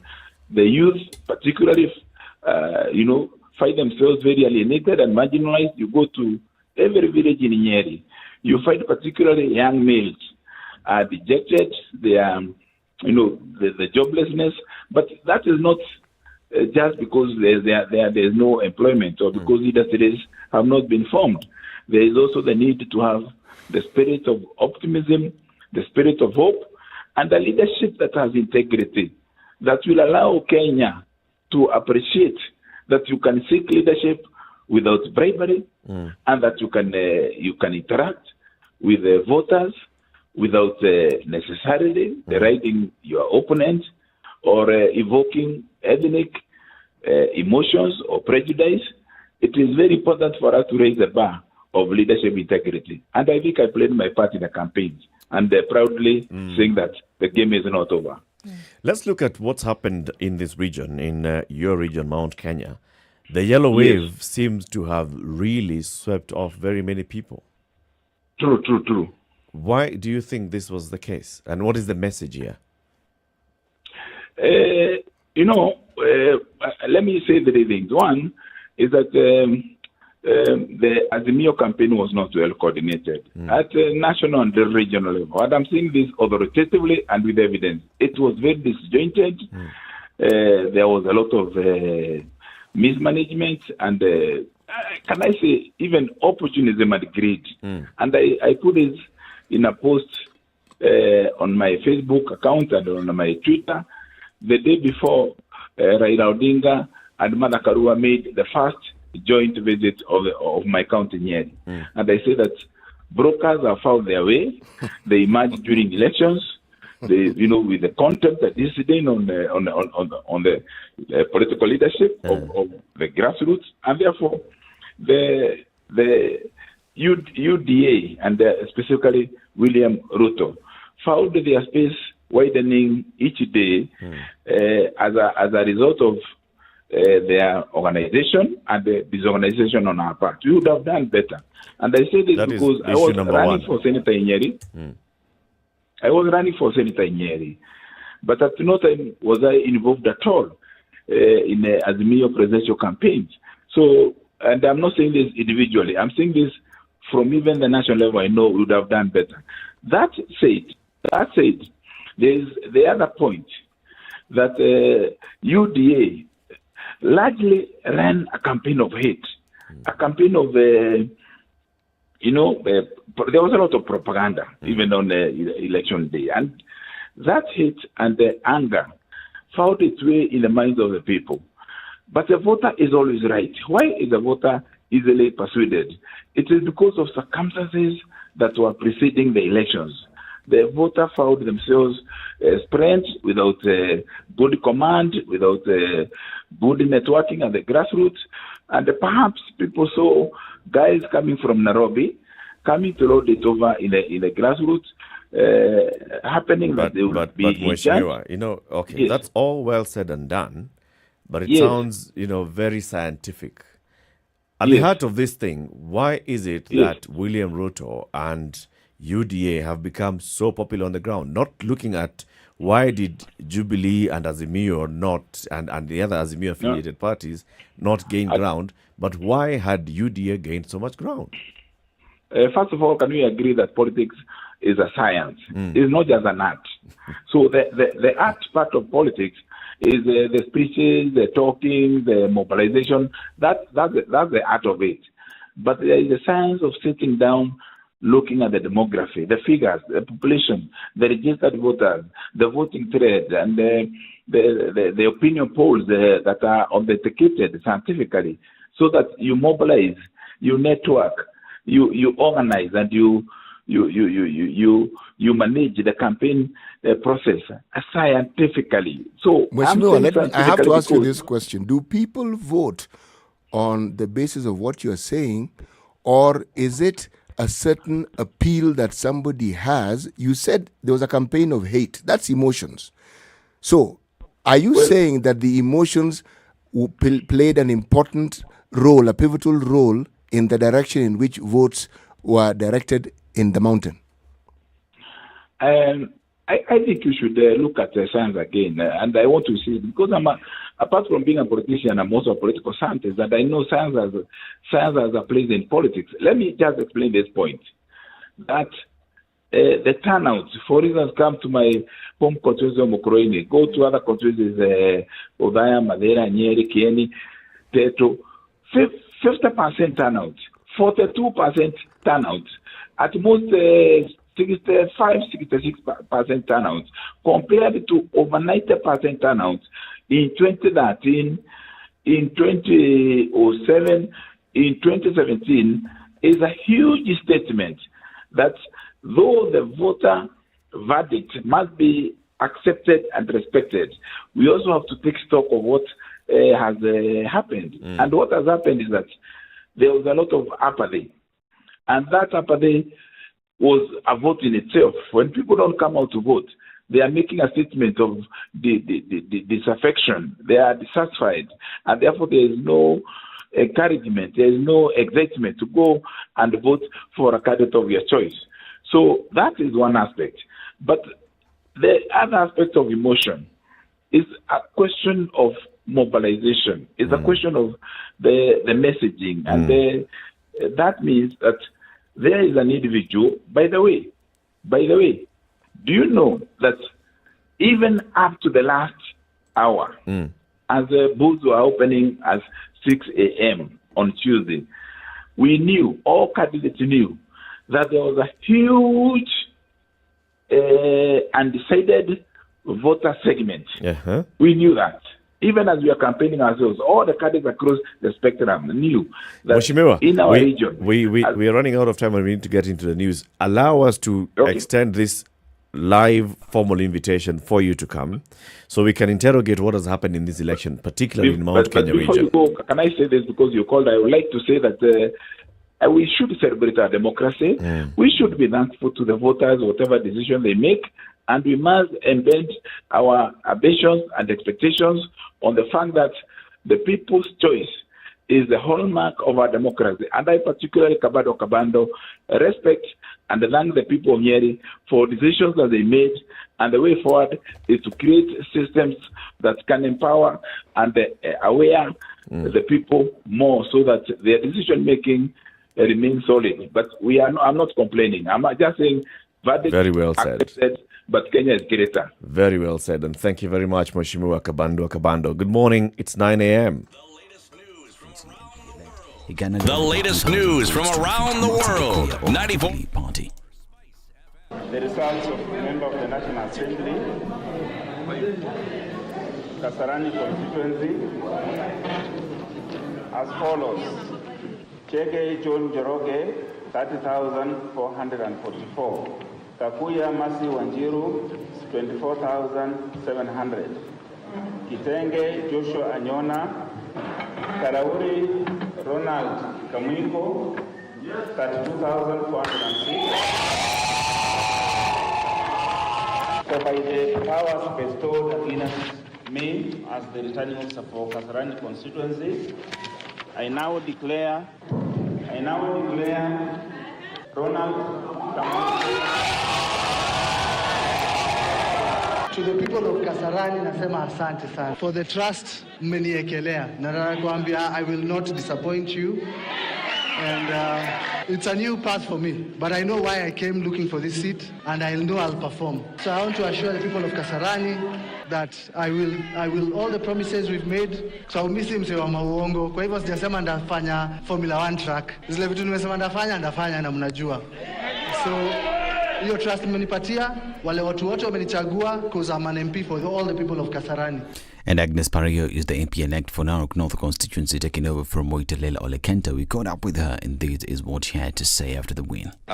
Just kindly tell us how you're feeling right now after winning this. I'm really humbled before all these people for electing me and trusting me and believing in me to be their representative at the National Assembly. Moitalelo Lekenta is living as Member of Parliament. Do you think you can fit in the shoes of Moitalelo Lekenta? Yes, of course I can, because it's all about development. It's all about representation in Parliament. It's all about delivering to the needs of my community. And what will you prioritize as the main thing that you'll do now that you're starting, once you're sworn in, that you'll be starting a 5-year term? Well, I'll first have to look at education because of the transition, because I believe that there is a need to have junior secondary schools in all the schools. And I'll also look at the feeder roads because of the farmers. I will also look at the youth programs and women programs. And you are coming in as a woman leader. There are a few of them, but they're now coming into the space, the women in leadership. Perhaps what's your message to other young women and leaders who are coming up?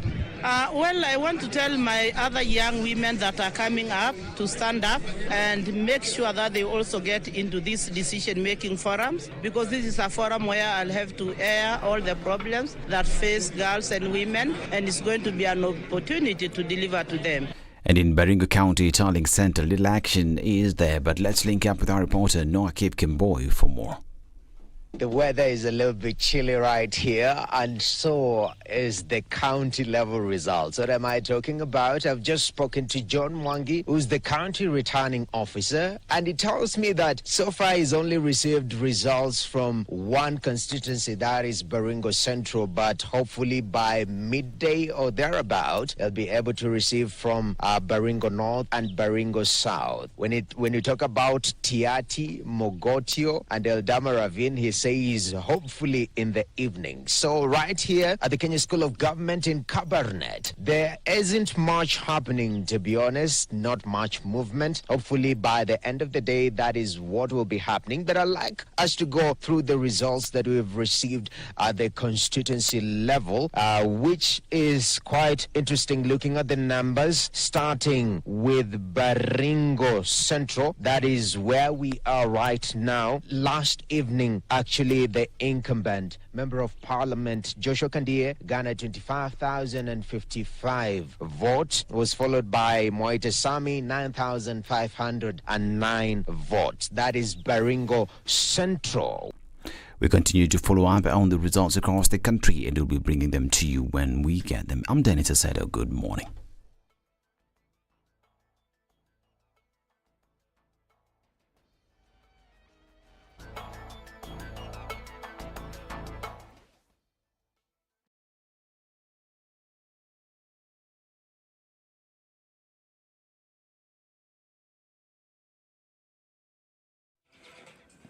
Traffic situation is not a situation this morning, and we're looking at it still the way it was when the day started off. The CBD is the busiest part of the city today, and we're looking at traffic coming in and out, but nothing too painful, and it's likely to be that way through the rest of the day. Let's talk on SpiceFM KE on Twitter and endeavour to keep things moving this morning.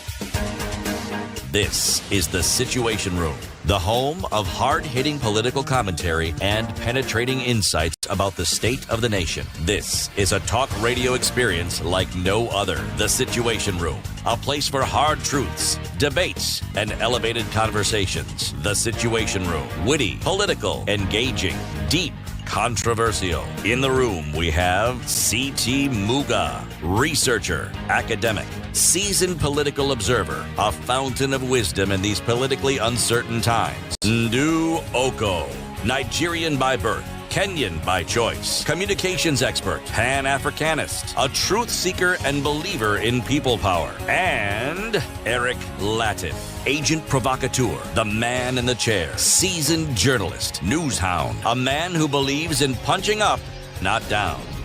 This is the Situation Room, the only way to start your day. 2022, we're on to the final hour of Kenya's biggest conversation today, Thursday. We expect that later on today, Standard Group will be able to project the winner of this presidential race today. Based on what? Based on the Forms 34A that have arrived at the IEBC system and that we have access to, based on the tallying that we are doing, independent tally, which is just basically looking at the numbers and adding them up. It is mathematics of addition. Simple, nothing division, no square roots, no subtractions, no board mass. It's all this plus this plus this plus equals this plus this plus this plus this. So far, we have how many votes, Ndu? That thing is showing us? That thing is showing us many. 11,751,004 votes. Right. Yes. Raila Odinga, 5.773 million, 49.1%. Wajakoya, 49,000 votes, 0.4%. Waihiga, 27,000 votes, 0.2%. Ruto, 5.900 million, 50.2% so far. We expect to count until we get to that point where we are above 15 million votes, because that's what we've been told by the IEBC. 60% of 65.4% was the turnout. Yes? Yes. City? The proverb. Right. He who digs too deep for fish may come out with a snake. He who digs too deep for a fish may come out with a snake. Wow.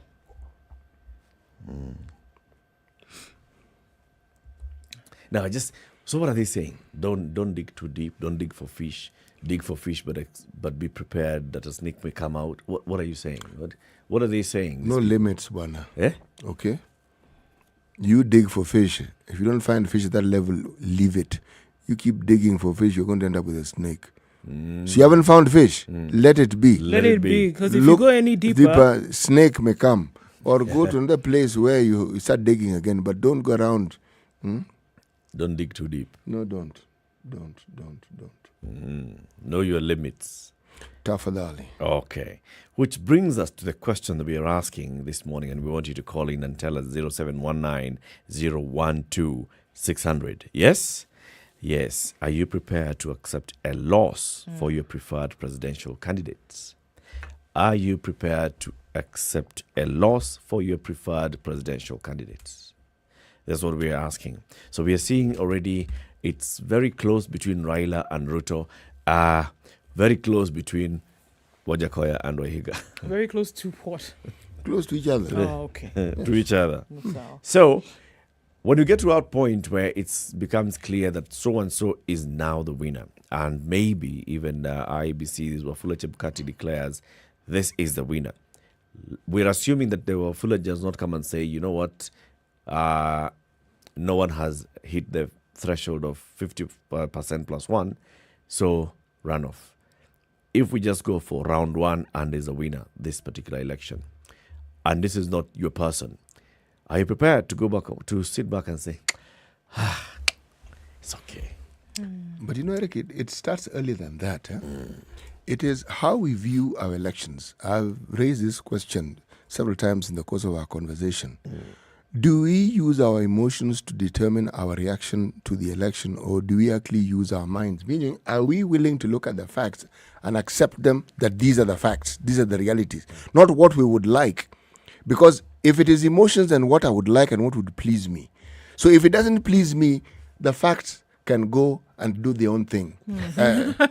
As far as I'm concerned, they're irrelevant.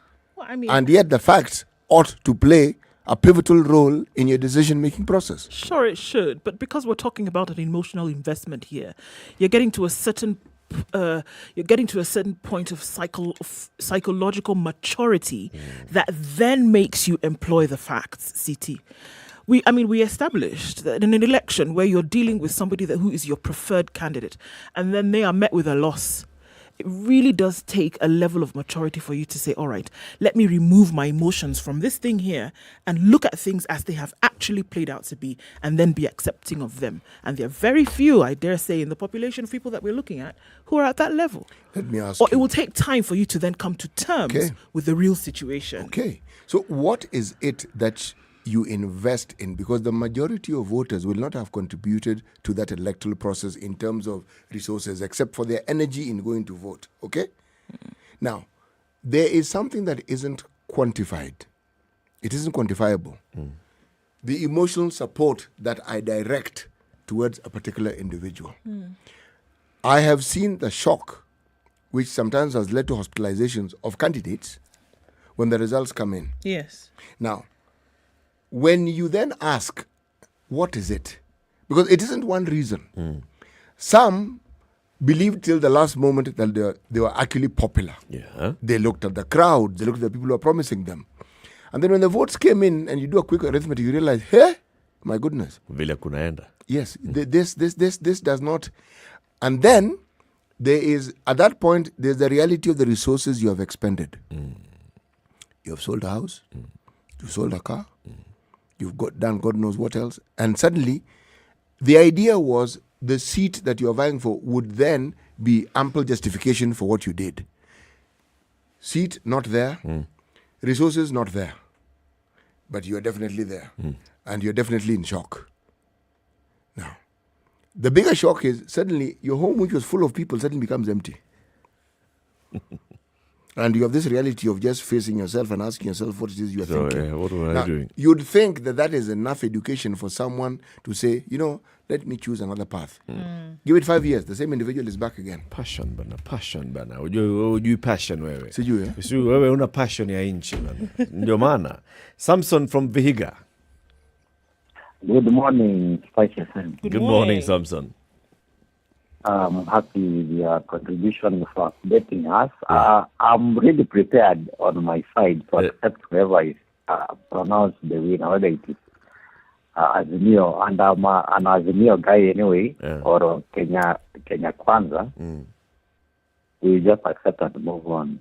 But in the future, what I would prefer the candidates to know is that when they are campaigning, they should also alert or inform their supporters to prepare for defeat. Every group says tunashinda. Hao wanasema tunashinda. Hao wanasema tunashinda. Yule anaambia watu wake tunaweza shindwa, you prepare for the defeat. So I think that is what should now be in the mind. They should start preparing. You can lose the votes, so you wait for anything, whether win or lose. But something consider for a second, if a candidate starts telling their possible voters to prepare for a loss, don't you think that they'll be communicating that they think they're likely to lose, so who will want to support them? No, okay, most people would assure the supporters that they will win, even if the writing is on the wall that they have a slim chance of winning. So at least we should have that room of telling the supporters, okay, we have done our groundwork. But should we lose? Everything, we will win. But now there's another side of the coin. We can also lose. That's true. Yeah. Samson, thank you very much. Have a lovely day in Vihiga. Sell to the group. Asante. Asante. Asante. Sylvia in Rongai.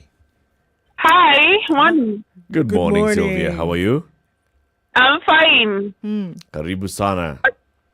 Thank you. Whatever I can say is, I don't know whoever will be the president, because you find each TV station, there's a different face. But ya muhimu ni, the outcome will be the fifth R. That is of importance. Are you prepared to accept that your preferred candidate may not win? Anything can happen. Okay. Thank you. Thank you, Sylvia. Simon in Nairobi, good morning. Good morning, how are you? Fine, thank you. Mko salama? Tuko salama kabisa. One, I think we need to appreciate the fact that we are maturing, not as we would have expected. That's why we are disappointed. But in terms of voting, in terms of expectations, we have matured. You of course, the emotions are still there. Those with real emotions are those who invested heavily in the elections. Whether it was monitoring, whether it was being on the ground. For the very first time, I was involved to helping a friend of mine campaign, and I can tell you it is not easy.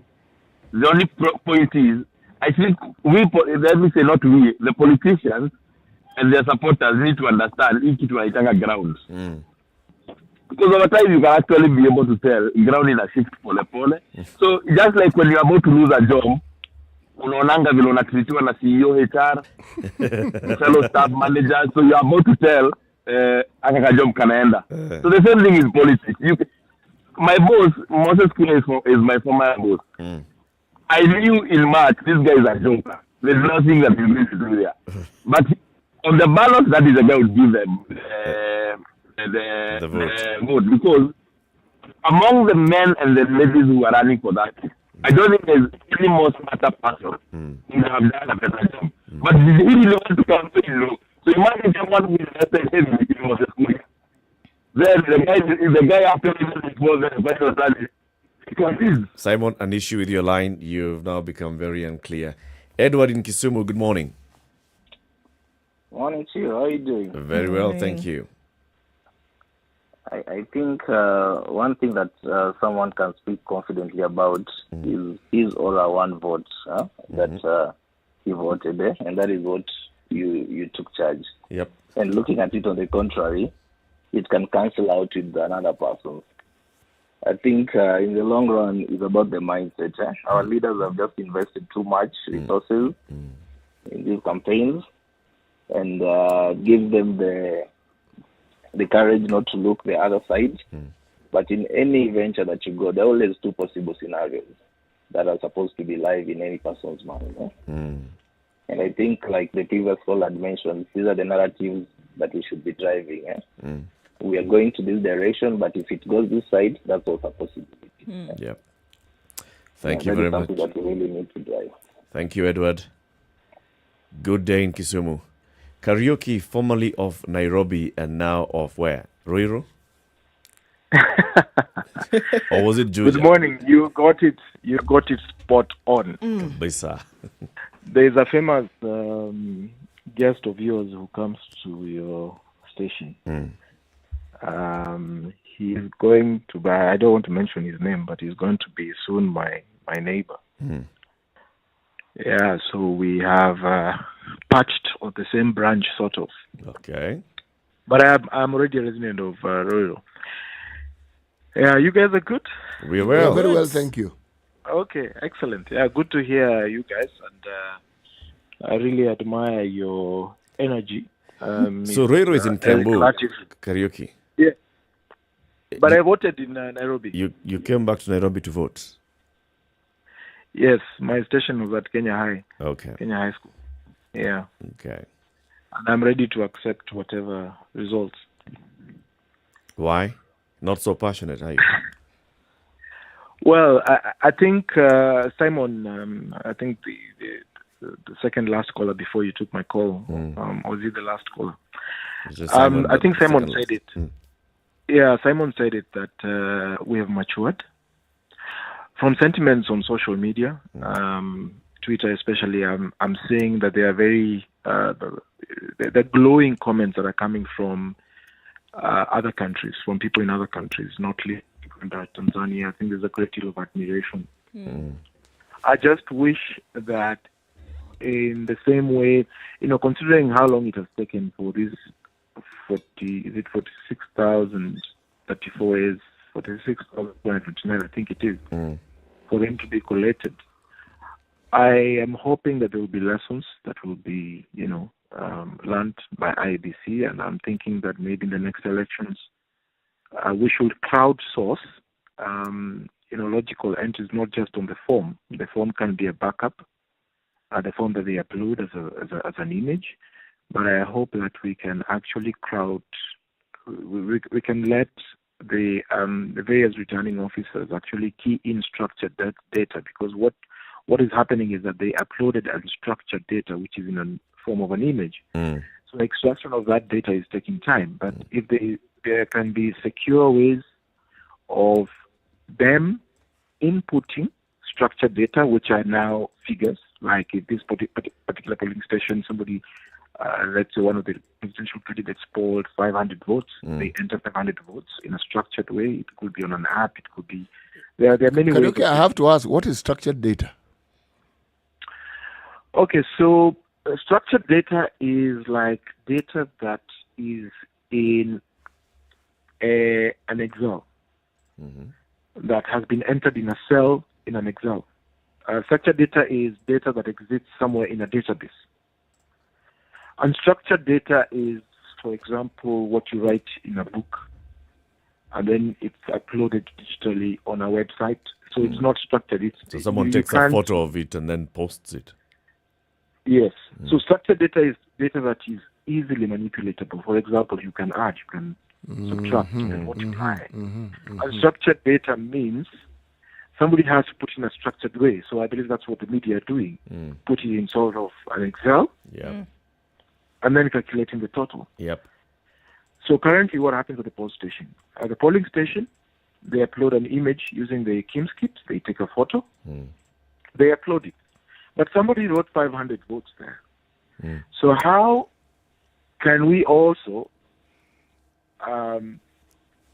let these polling agents, besides uploading the unstructured data in the form of an image, which is a form, can they also enter that same data structurally? Fill out a form on the KIMSKit itself. It will be backed up by the form. Now the form becomes like the legal support, because agents have appended the signatures on it and certified that this is a true reflection of what transpired in this particular polling station. So that's what I mean. If that was done, we would know who is the president by midnight on the polling day. Even earlier, actually. Something to ponder. Karaoke. Country, and I think IBC has to be lauded, and thank you, media guys. I see Eric Lucky at midnight, and I don't know how you show up in the station in the morning. What is sleep, Buana? Sleep is for losers. Weekend, and for weekend, Saturday, Sunday you sleep, then you come back to work on Monday. We will stay awake. Eric, you enlighten us. You and City, you enlighten us every weekday morning. Asante. I'm a bit disappointed that you should be enlightened that sleep is extremely important. It is so important that it affects your intellect, your immune system. So please, those are stories. No, Eric, give him time. He is telling you how sleep affects him, and so you must pay attention. Yes. Anyway, of course you know what you're saying, Karaoke. Thank you very much. Lovely day. Mwende is in Embakasi. Let's hear from Mwende. Good morning. Hi, Eric. Hi, how are you doing? Fine, thank you. Mwende, Yes, you voted, I presume. I did. Embakasi East. Are you prepared to accept if your presidential candidate, senatorial candidate, gubernatorial candidate, and the others are not declared winner? Yes, I am. Why? Though I have a comment to make. Mm-hmm. Like in Embakasi East, I'm quite disappointed. We didn't expect that Babu would come in again, considering his past track record of his character. And I think the issue of people voting in a certain manner sometimes affects the quality of leaders we have. Yeah, so I feel like sometimes we get a raw deal because people vote in a certain manner. They are voting because it's 6-piece or because it's a wave, and you end up getting a raw deal because the leaders will not be as motivated to work for you because they were given almost in a silver platter. Wende, can I ask you a question? Kindly. When you observe elections, is there any time or place where you'll find a leader who's elected and everyone is happy with? Sometimes yes, sometimes no. I think when the people are tired on the ground, sometimes people go over and above and do the necessary, but most of the times, no. Okay. Mwende, thank you very much for your contribution. Thank you too. Have a And good kindly day. keep our watch on Kirinyaga. We are really waiting for the results. Which results? The gubernatorial? Kirinyaga, yeah, gubernatorial. We want to see how the people on the ground are elected, if they followed the wave or they actually selected All the you right can be person. sure of is power women from Kirinyaga. Okay, thank you, Eric. Thank you. Nicholas in Eldoret, good morning. Morning, Eric. How are you? Very well. Yeah, I'm good. Good to hear from you guys. You kept me up from 6 a.m., which is nice. Very good. Are you prepared? So for the results, actually, I'm a bit disappointed. I didn't really expect the results that we, were witnessing. Funny enough, it's like, in my view, the Kenyan demographics somewhat skewed in terms of voting. It's like we are operating on a certain Excel function. Yeah, even as much as if today, Eric, you stood up to run for office, most likely you might not get because of the values you intend or what you intend to deliver, but rather who you know and what you're all about, and how much you've stolen. It's ridiculous. It's disappointing. It is disappointing, yeah, because we're in a country where values don't carry so much weight. So you don't think that the people who are winning based on the values and what they represent? To be honest, Eric, I come from Eldoret, yes, and you see the kind of quality of people who are coming into office. It leaves much to be desired. Like I would say, maybe 50% are good leaders or have something to deliver. The rest are just, I don't have to mention names, but like I said, disappointing. And maybe from where I come from, burials, like a funeral you're attending, and the problem with funerals, you cannot postpone. Well, we hear you. And I think this is why we're here, to keep having these conversations, to see how can we change, how can we have better leadership being elected into office based on better grounds. Asante sana. Have a lovely day, Nicholas. Thank you, Eric. Asante. Owen is in South B. Good morning. Hey, good morning, Eric. How are you? Very well, thanks. Now, my take for these guys, what I would like people to do is just to be peaceful. Like now, I've been moving around. From yesterday, it is just school, everybody tao, everybody going by their own business. Although it's a kind of scarce, people are not around. But then when it comes to the announcement by by this guy Chebu, this is where shit happens. Shit happens in that that word is not behaving. It's not radio it's language. Not very good. Yes. Yes. Say stuff happens. Things happen. Yeah. Things happen. Yes. Now, when you start behaving like animals, it's a sad thing because we've lived together. At the end of the day, we should realize that whoever you're voting for does not even know you exist to start with. Secondly, he does not contribute anything to the ugali that you have. So why should you start fighting your neighbor? Yet these people have businesses together. And just look at the situation whereby you look around you, the hospitals that used to be there, these two dispensaries, they're not functioning. They don't even have this thing called Panadol. You see. Now, you have somebody who's being put in there as what do you call it? What is that thing that people MCA? MCA is not hey, brother. They're not even looking at the small things like those two dispensaries having dawas and what have you. People have to go crowd what do you call it? Kenyatta National Hospital and all that stuff. But if you start from the grassroots, those things, Kenyatta National Hospital should be like a place whereby people go for referrals, things that you cannot handle because they don't have dialysis in the dispensary. So you have to go there. But what I'm trying to say is, at the end of the day, let's be peaceful because these people don't care about you. It's about you, yourself, and your God. The only thing that you expect that maybe if you put in somebody else, there might be a change whereby somebody else will come and look like, upon here, we have to do ABCD because this is a mandate I was given by these people. So it's like you're just throwing empty wishes in the skies. Whatever shall be, but you hope for the best. But generally, these people are just a bunch of Tumbo society, period. That's my take for that. I'm sorry I used some bad language, but that's the truth. Thank you, Owen. Have a lovely one in South B. Kenya's biggest conversation. Let's take this quick break at 28 minutes to 10. What we are asking is, are you prepared to accept if your preferred candidate is not declared winner in the presidential race? Are you prepared to accept that?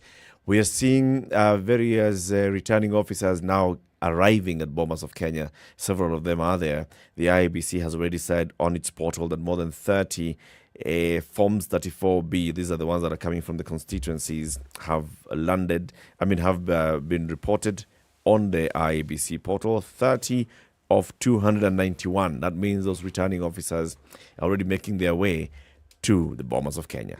Time for this quick break. Let's take a look at the weather and traffic.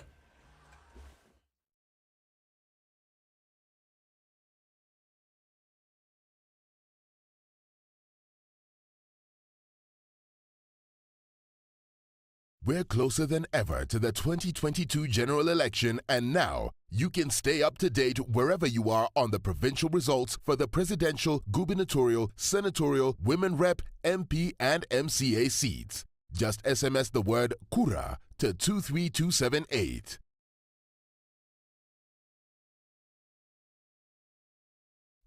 Classic soul, R&B, smooth jazz, neo soul, and nostalgic ballads. Make some noise. Yeah. You're listening to Spice FM.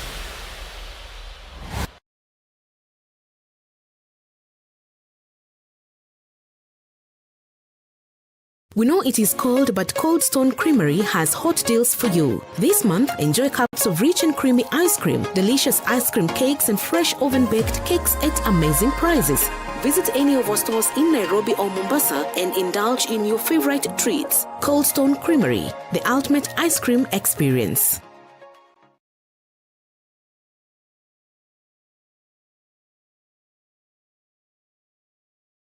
London Mulot and DJ Absolute. When the gang is together, you know it's Sugar and Spice. Great vibes, conversations, a lot of humor. I like to say we don't give an F, we give 3 Fs. You and I are in this relationship, so it is me to tell you who we are. When you ask a chick, how many guys have you been with? She's like, including you. If it's fun, it's funky, it's fresh, you're definitely going to catch it here. I don't know what you do every day from 11 a.m. to 3 o'clock. If I were you, I'd tune in to SpiceFM 94.4. I want you on my team. So does everybody else. Yeah.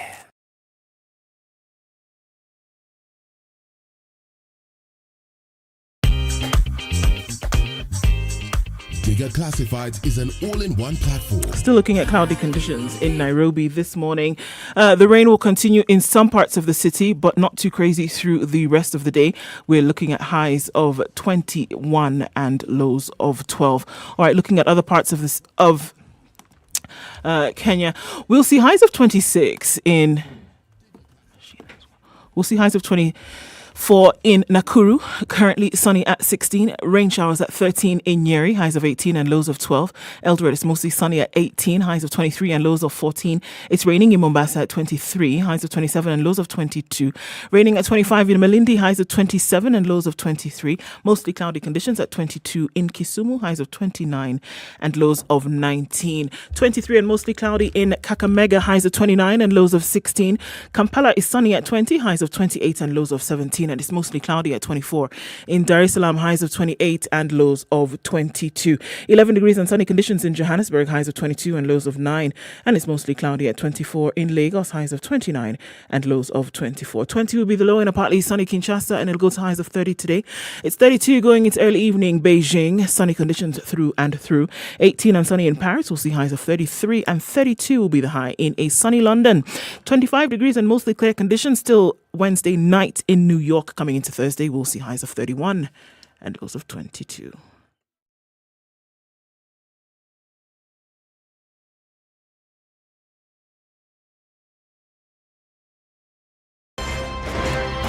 When you're impeached, you're impeached. When you're sentenced, you're sentenced. Madam Chief Justice. Until the sentence is set aside.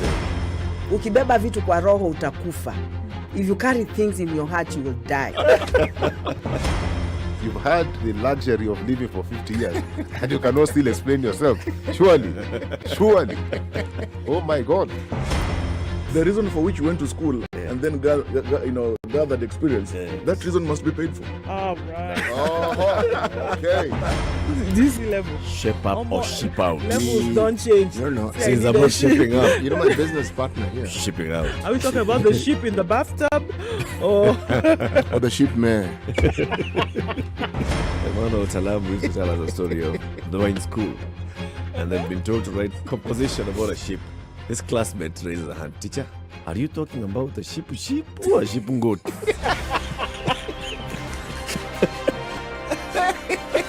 The Situation Room. not much going on in the city this morning. In the CBD is where we'll see the most of the action right now. Coming off of Fika Superhighway looks pretty good, as well as Mombasa Road. We saw some traffic coming in from Gong Road, but that has clearly moved. And Langata Road not giving us too much of an issue at all. Talk to us through the morning. SpiceFM KE on Twitter. Let's keep things moving.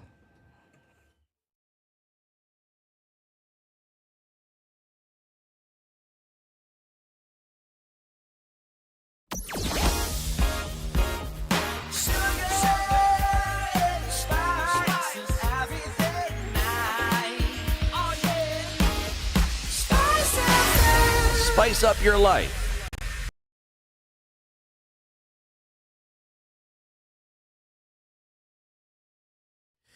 "20 to 10. Are you prepared to accept that your preferred presidential candidate could lose in this election?" 0719-012-600. Let's hear from you. So many are saying, yeah, I'm prepared to lose. In fact, I'm seeing comments also on social media. It's not about me accepting. It's that candidate. Mm-hmm. Can they accept? I did my job. I went and voted. Can they accept? And they could lose.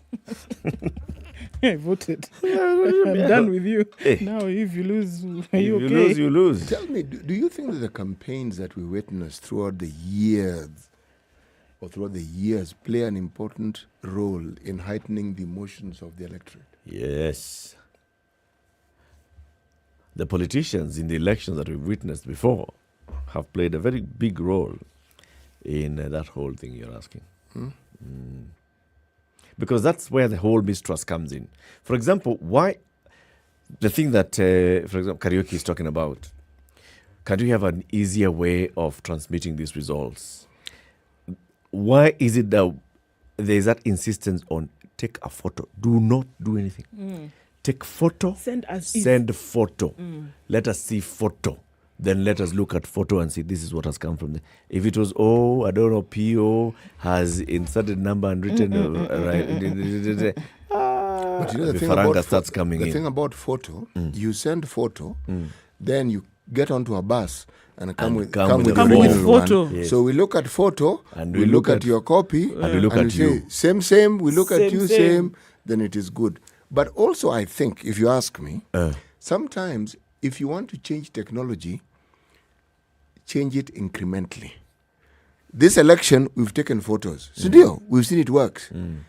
Now, the next one, this structured thing that Karaoke was talking about, it works. Because what that would mean then, from my understanding of what you were saying, the information is transmitted and the tallying just takes place automatically. Yes. So you don't have to have people sitting in Boma saying, how many have you counted? Nani? Bring me those forms, let me count again. Let me try for yours. There's no verification because that's what now is happening. We're basically verifying that what we have at Bomas is what actually happened on the ground. Yes. And the ground already told us what happened. Yes. What you actually had said happened. that what happened at the ground was final, Abi. It is final. But we still want to verify the finality of that. We are not verifying the voter, verifying the finality. It is. We are basically trying to see whether, because we cannot be present in all the 46,000 at the same time, can the 46,000 come to us? Yes, and when they come to us. And then come to us, we now look, you're 46,002. Okay. How do we know that you're 46,002? We're supposed to have a dimple on the right cheek. Where did that dimple go to? And it's on the facial cheek. Precisely. But we will not change the results. We will just say that there was a problem. We will note it down. Yes. But we will not change the results. So we say. We won't change now. We need to increase the level of trust. Because again, if you look at that whole process of moving from this point to the other, if we have already accepted, here's the other thing. If you've accepted that I shall go and register myself and then I shall leave my biometric data there, 10 fingerprints, none of which is identical to any other on the 10 fingerprints on my fingers, right? When I go to identify myself at the polling station, I put finger. It says, this is Eric. It brings a photo. Why does that clerk have to ask me for an ID? That are you really Eric? Who else could it be? I mean, because your ID number is not written on your forehead. But the fingerprint is yours. Is mine. It cannot be anybody else. There is no duplicate of that on the globe. I have understood you. Go slowly on this one. It is technology and how you understand our relation to it. You know, the thing that actually brings the issue is how we interact with technology. What runs interference with that knowledge is what we think we know about it. So take it slowly, okay? Picture we've seen, okay. Fingerprint we've seen, okay. Now, show me ID. Why? Then now that confirms everything. There was a lady in that polling station where I went to in Athiriva Polytechnic. This lady came, fingerprint identified. Yes. Shomoad photo. Yes. She didn't have the original ID copy. She didn't vote. Because the presiding officer said, we are required to take your original ID copy. She had a photocopy of the ID. Yet, her own thumb shows it is has her. Gone there. And shown it is the her. gadget has produced a photo of her. They are looking and saying, this is you, yes, but we want your original ID. What? No. What? Yeah, it's a sheep on goat situation, because you have to ask yourself, why then? If the technology is created to identify an individual, a piece of paper should not be able to declare it not. Yes. It shouldn't be. It really shouldn't be. And I think this is where you now start to ask yourself, okay, now where are we drawing these lines really, and what is it that we're trying to achieve? Where is it that we're trying to go? I can see how it'd be a frustrating situation. I do agree that we have to get to a place whereby the verification of these things has to shorten. Let me ask in terms of time. Yes. It has to shorten. Let me just ask the question. And the steps. Is it a legal requirement for you to present your national identity card or your passport or whatever it is you're registered with? Yes. To vote? Yes. To yes. vote? Yes. Okay. Yes. Yes. Yes. You are. Yes. So photocopy they will not take. Okay. But why is it a legal requirement for you to present this? Meaning, can they just change it? So that it isn't. Yes. Yes. Meaning there are other ways of verifying that you're who you say you are. The and machine the that's biometric sitting has right already there. said so. We have 10 ways of identifying you. First. Actually, it's not 10, it's 11. No, 10 first. Oh, for 11, first photo. Unless you have 11 fingers. 10 finger. 1, 2, 3, 4, 5, 6. Only if the 10 have all failed, should you then be asked to produce your ID so they can enter that ID number and try and identify you. It should not be an additional mandatory requirement. Yes, it shouldn't be. Okay, just hold. These fingerprints you have can belong to no other human on the planet. You think so? Come on. Unless you're dealing with those guys who rip off your fingertips so that they can be a spy in, I don't know, 1985 You Russia. think so? What are we talking about? You know, you need to watch the correct movies. Look, the point is this.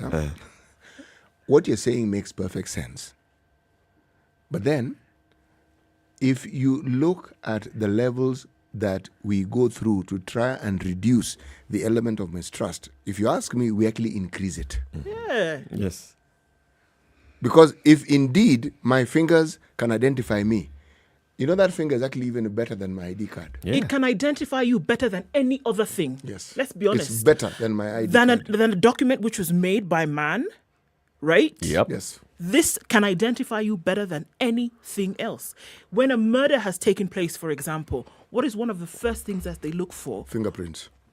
You've been and watching. I've been watching the correct movies, Yes, and it belongs to it belongs those things you were saying. It belongs to only one individual. You can't say, okay, well, I borrowed somebody else for the day. No, you can't. It is the one foolproof identification mechanism for human beings. But does that not then take us to the second level of discussion, and that is the training that we provide for these election officials? Okay.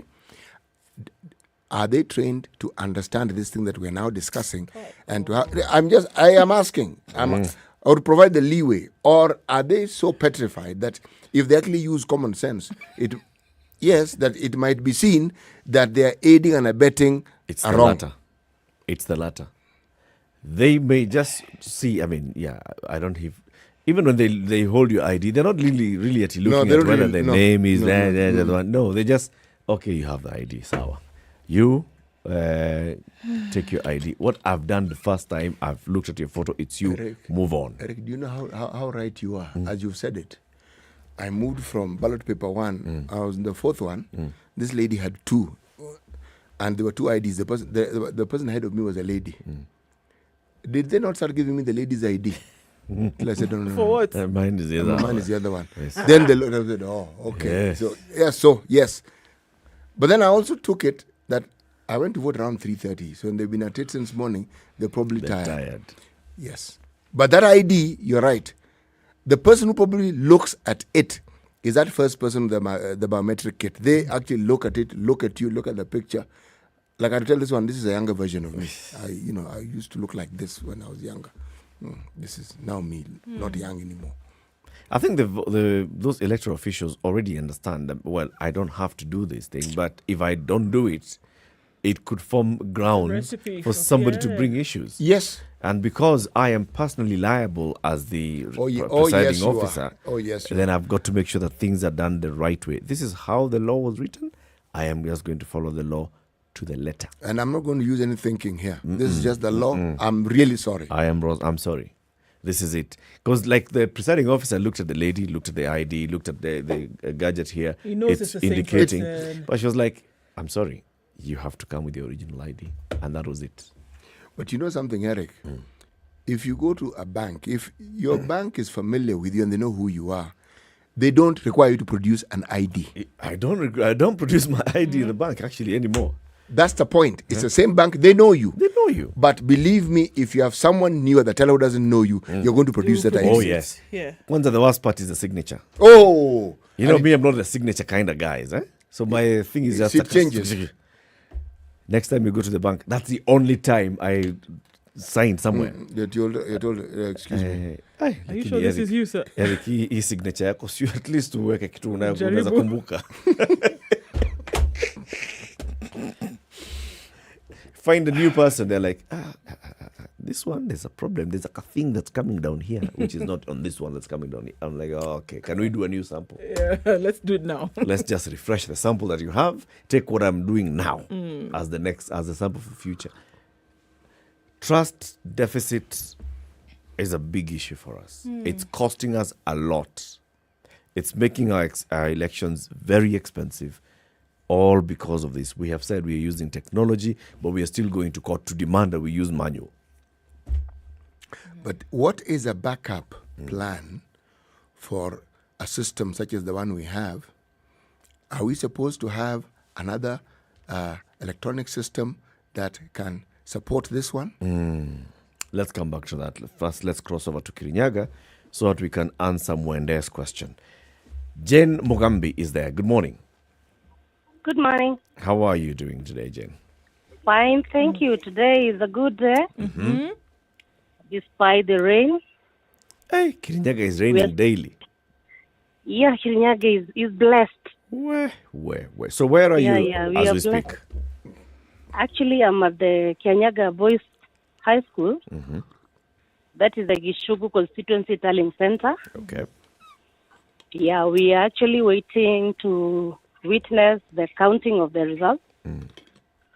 The counting? Yeah, but at the moment, yes, we've not yet finished. Okay. Counting or tallying? Yeah. Tallying, sorry. Okay. Uh-huh. Yeah, tallying. Yeah, we've not yet finished. It's only in their constituency that completed its exercise last night. Okay. Yeah, and the winner emerged to be George Karaoke. Okay. Which party? Better known as GK of UDA. He got that 5,031 votes, followed by Wasusana Medamo Jr. Of CCM, 13,083 votes, followed by Jubilee's candidate Elfas Gekongi with 5,000 votes. The total number of votes that were casted in that constituency is 48,393 against 69,743. India has got 134 polling stations.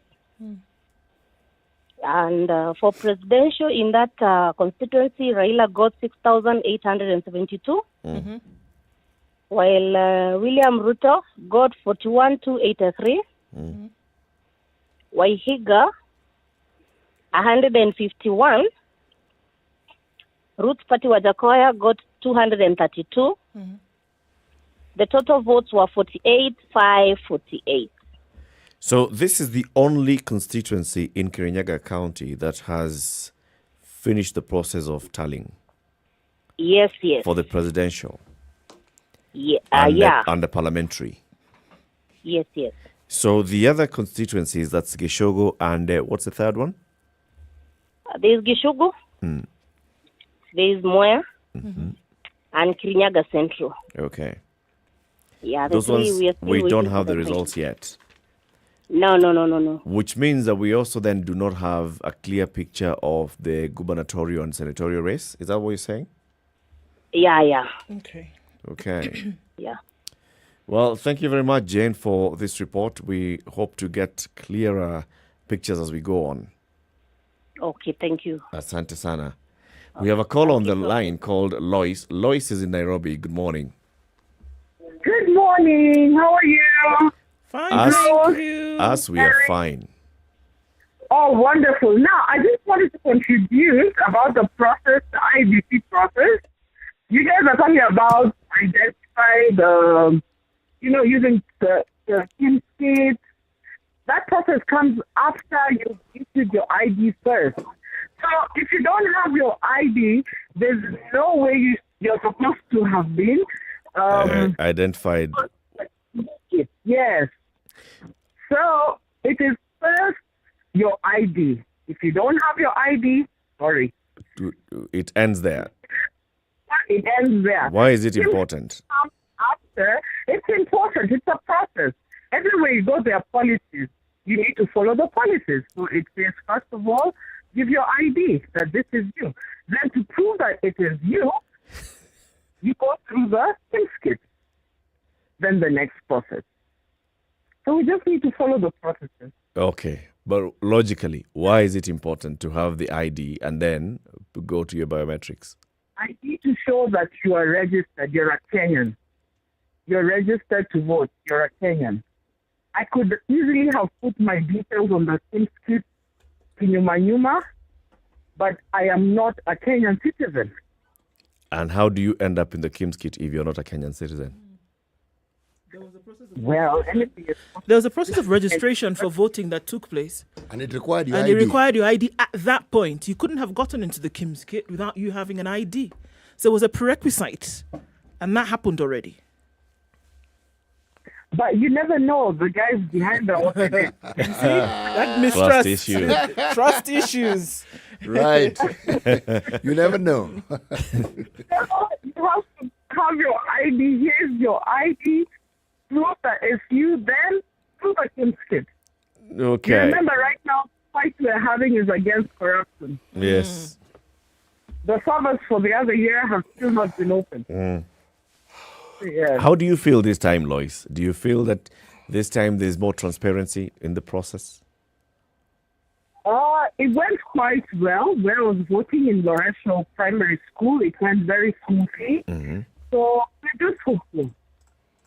We are hopeful. Okay. Let's wait and see what happens. Thank you very much. All right. God bless you all. Thank you. You too, Lois. Have a good one. The IEBC commissioners are preparing to address the nation in the next hour or so. And we're already seeing... A few minutes, in a couple of minutes. Huh? Yeah. We're already seeing the various agents from the various political groupings already milling around Bomas of Kenya. Returning officers from various constituencies have also gone to Bomas of Kenya to do what? To take that thing in its physical form to Bomas of Kenya. In the IEBC portal, that is portal.iebc.or.ke, still 46,122 Forms 34A have been reported out of the 46,229. That is representing 99.77% of the Forms 34A. In terms of Forms 34B, we have how many that have reported? 33 out of 291. So 33 constituencies out of 291 have already tallied the presidential results, and the returning officers are then expected to go physically, in person, with their ID and their biometrics and their everything. Yes. And their badge, their identifying badge, kila kitu. Everything. To Bomas of Kenya, sit there, present the form physically. So we expect that later on today we are going to be able then to have a clearer picture of what's happening countrywide. Yeah. As the Standard Media Group, we've been doing our own tally, looking at the Forms 34A, going through them one by one, and then doing simple mathematics. This plus this plus this plus this equals. What we have so far is a couple of million, this thing is not, okay, 11,751,004 votes, which is showing Raila at 49.1% at 5.77 million votes, Wajakoya 49,000 votes, Waihiga 27.6 thousand votes, Ruto 5.9 million votes at 50.2%. This, of course, is going to change as the tally keeps increasing. Keep it here for more on SpiceFM, and also remember you can follow the tally as well on www.standardmedia.co.ke/2022 elections. When it's called, we'll be there to tell you all about it. Have a lovely day. We'll be back tomorrow morning, right here, bright and early from 6 a.m. to 10 a.m. Ndu? Yep. Do the honors of saying goodbye. Have yourselves a wonderful day, and we'll keep talking. We'll talk tomorrow. Bye. We'll keep talking. Tutazidi tukuongea. Ndio. City, you say goodbye. Election bila noma. Goodbye. Maintain the peace. It's been peaceful so far, largely peaceful so far. Let's do the same. It's now 10 o'clock.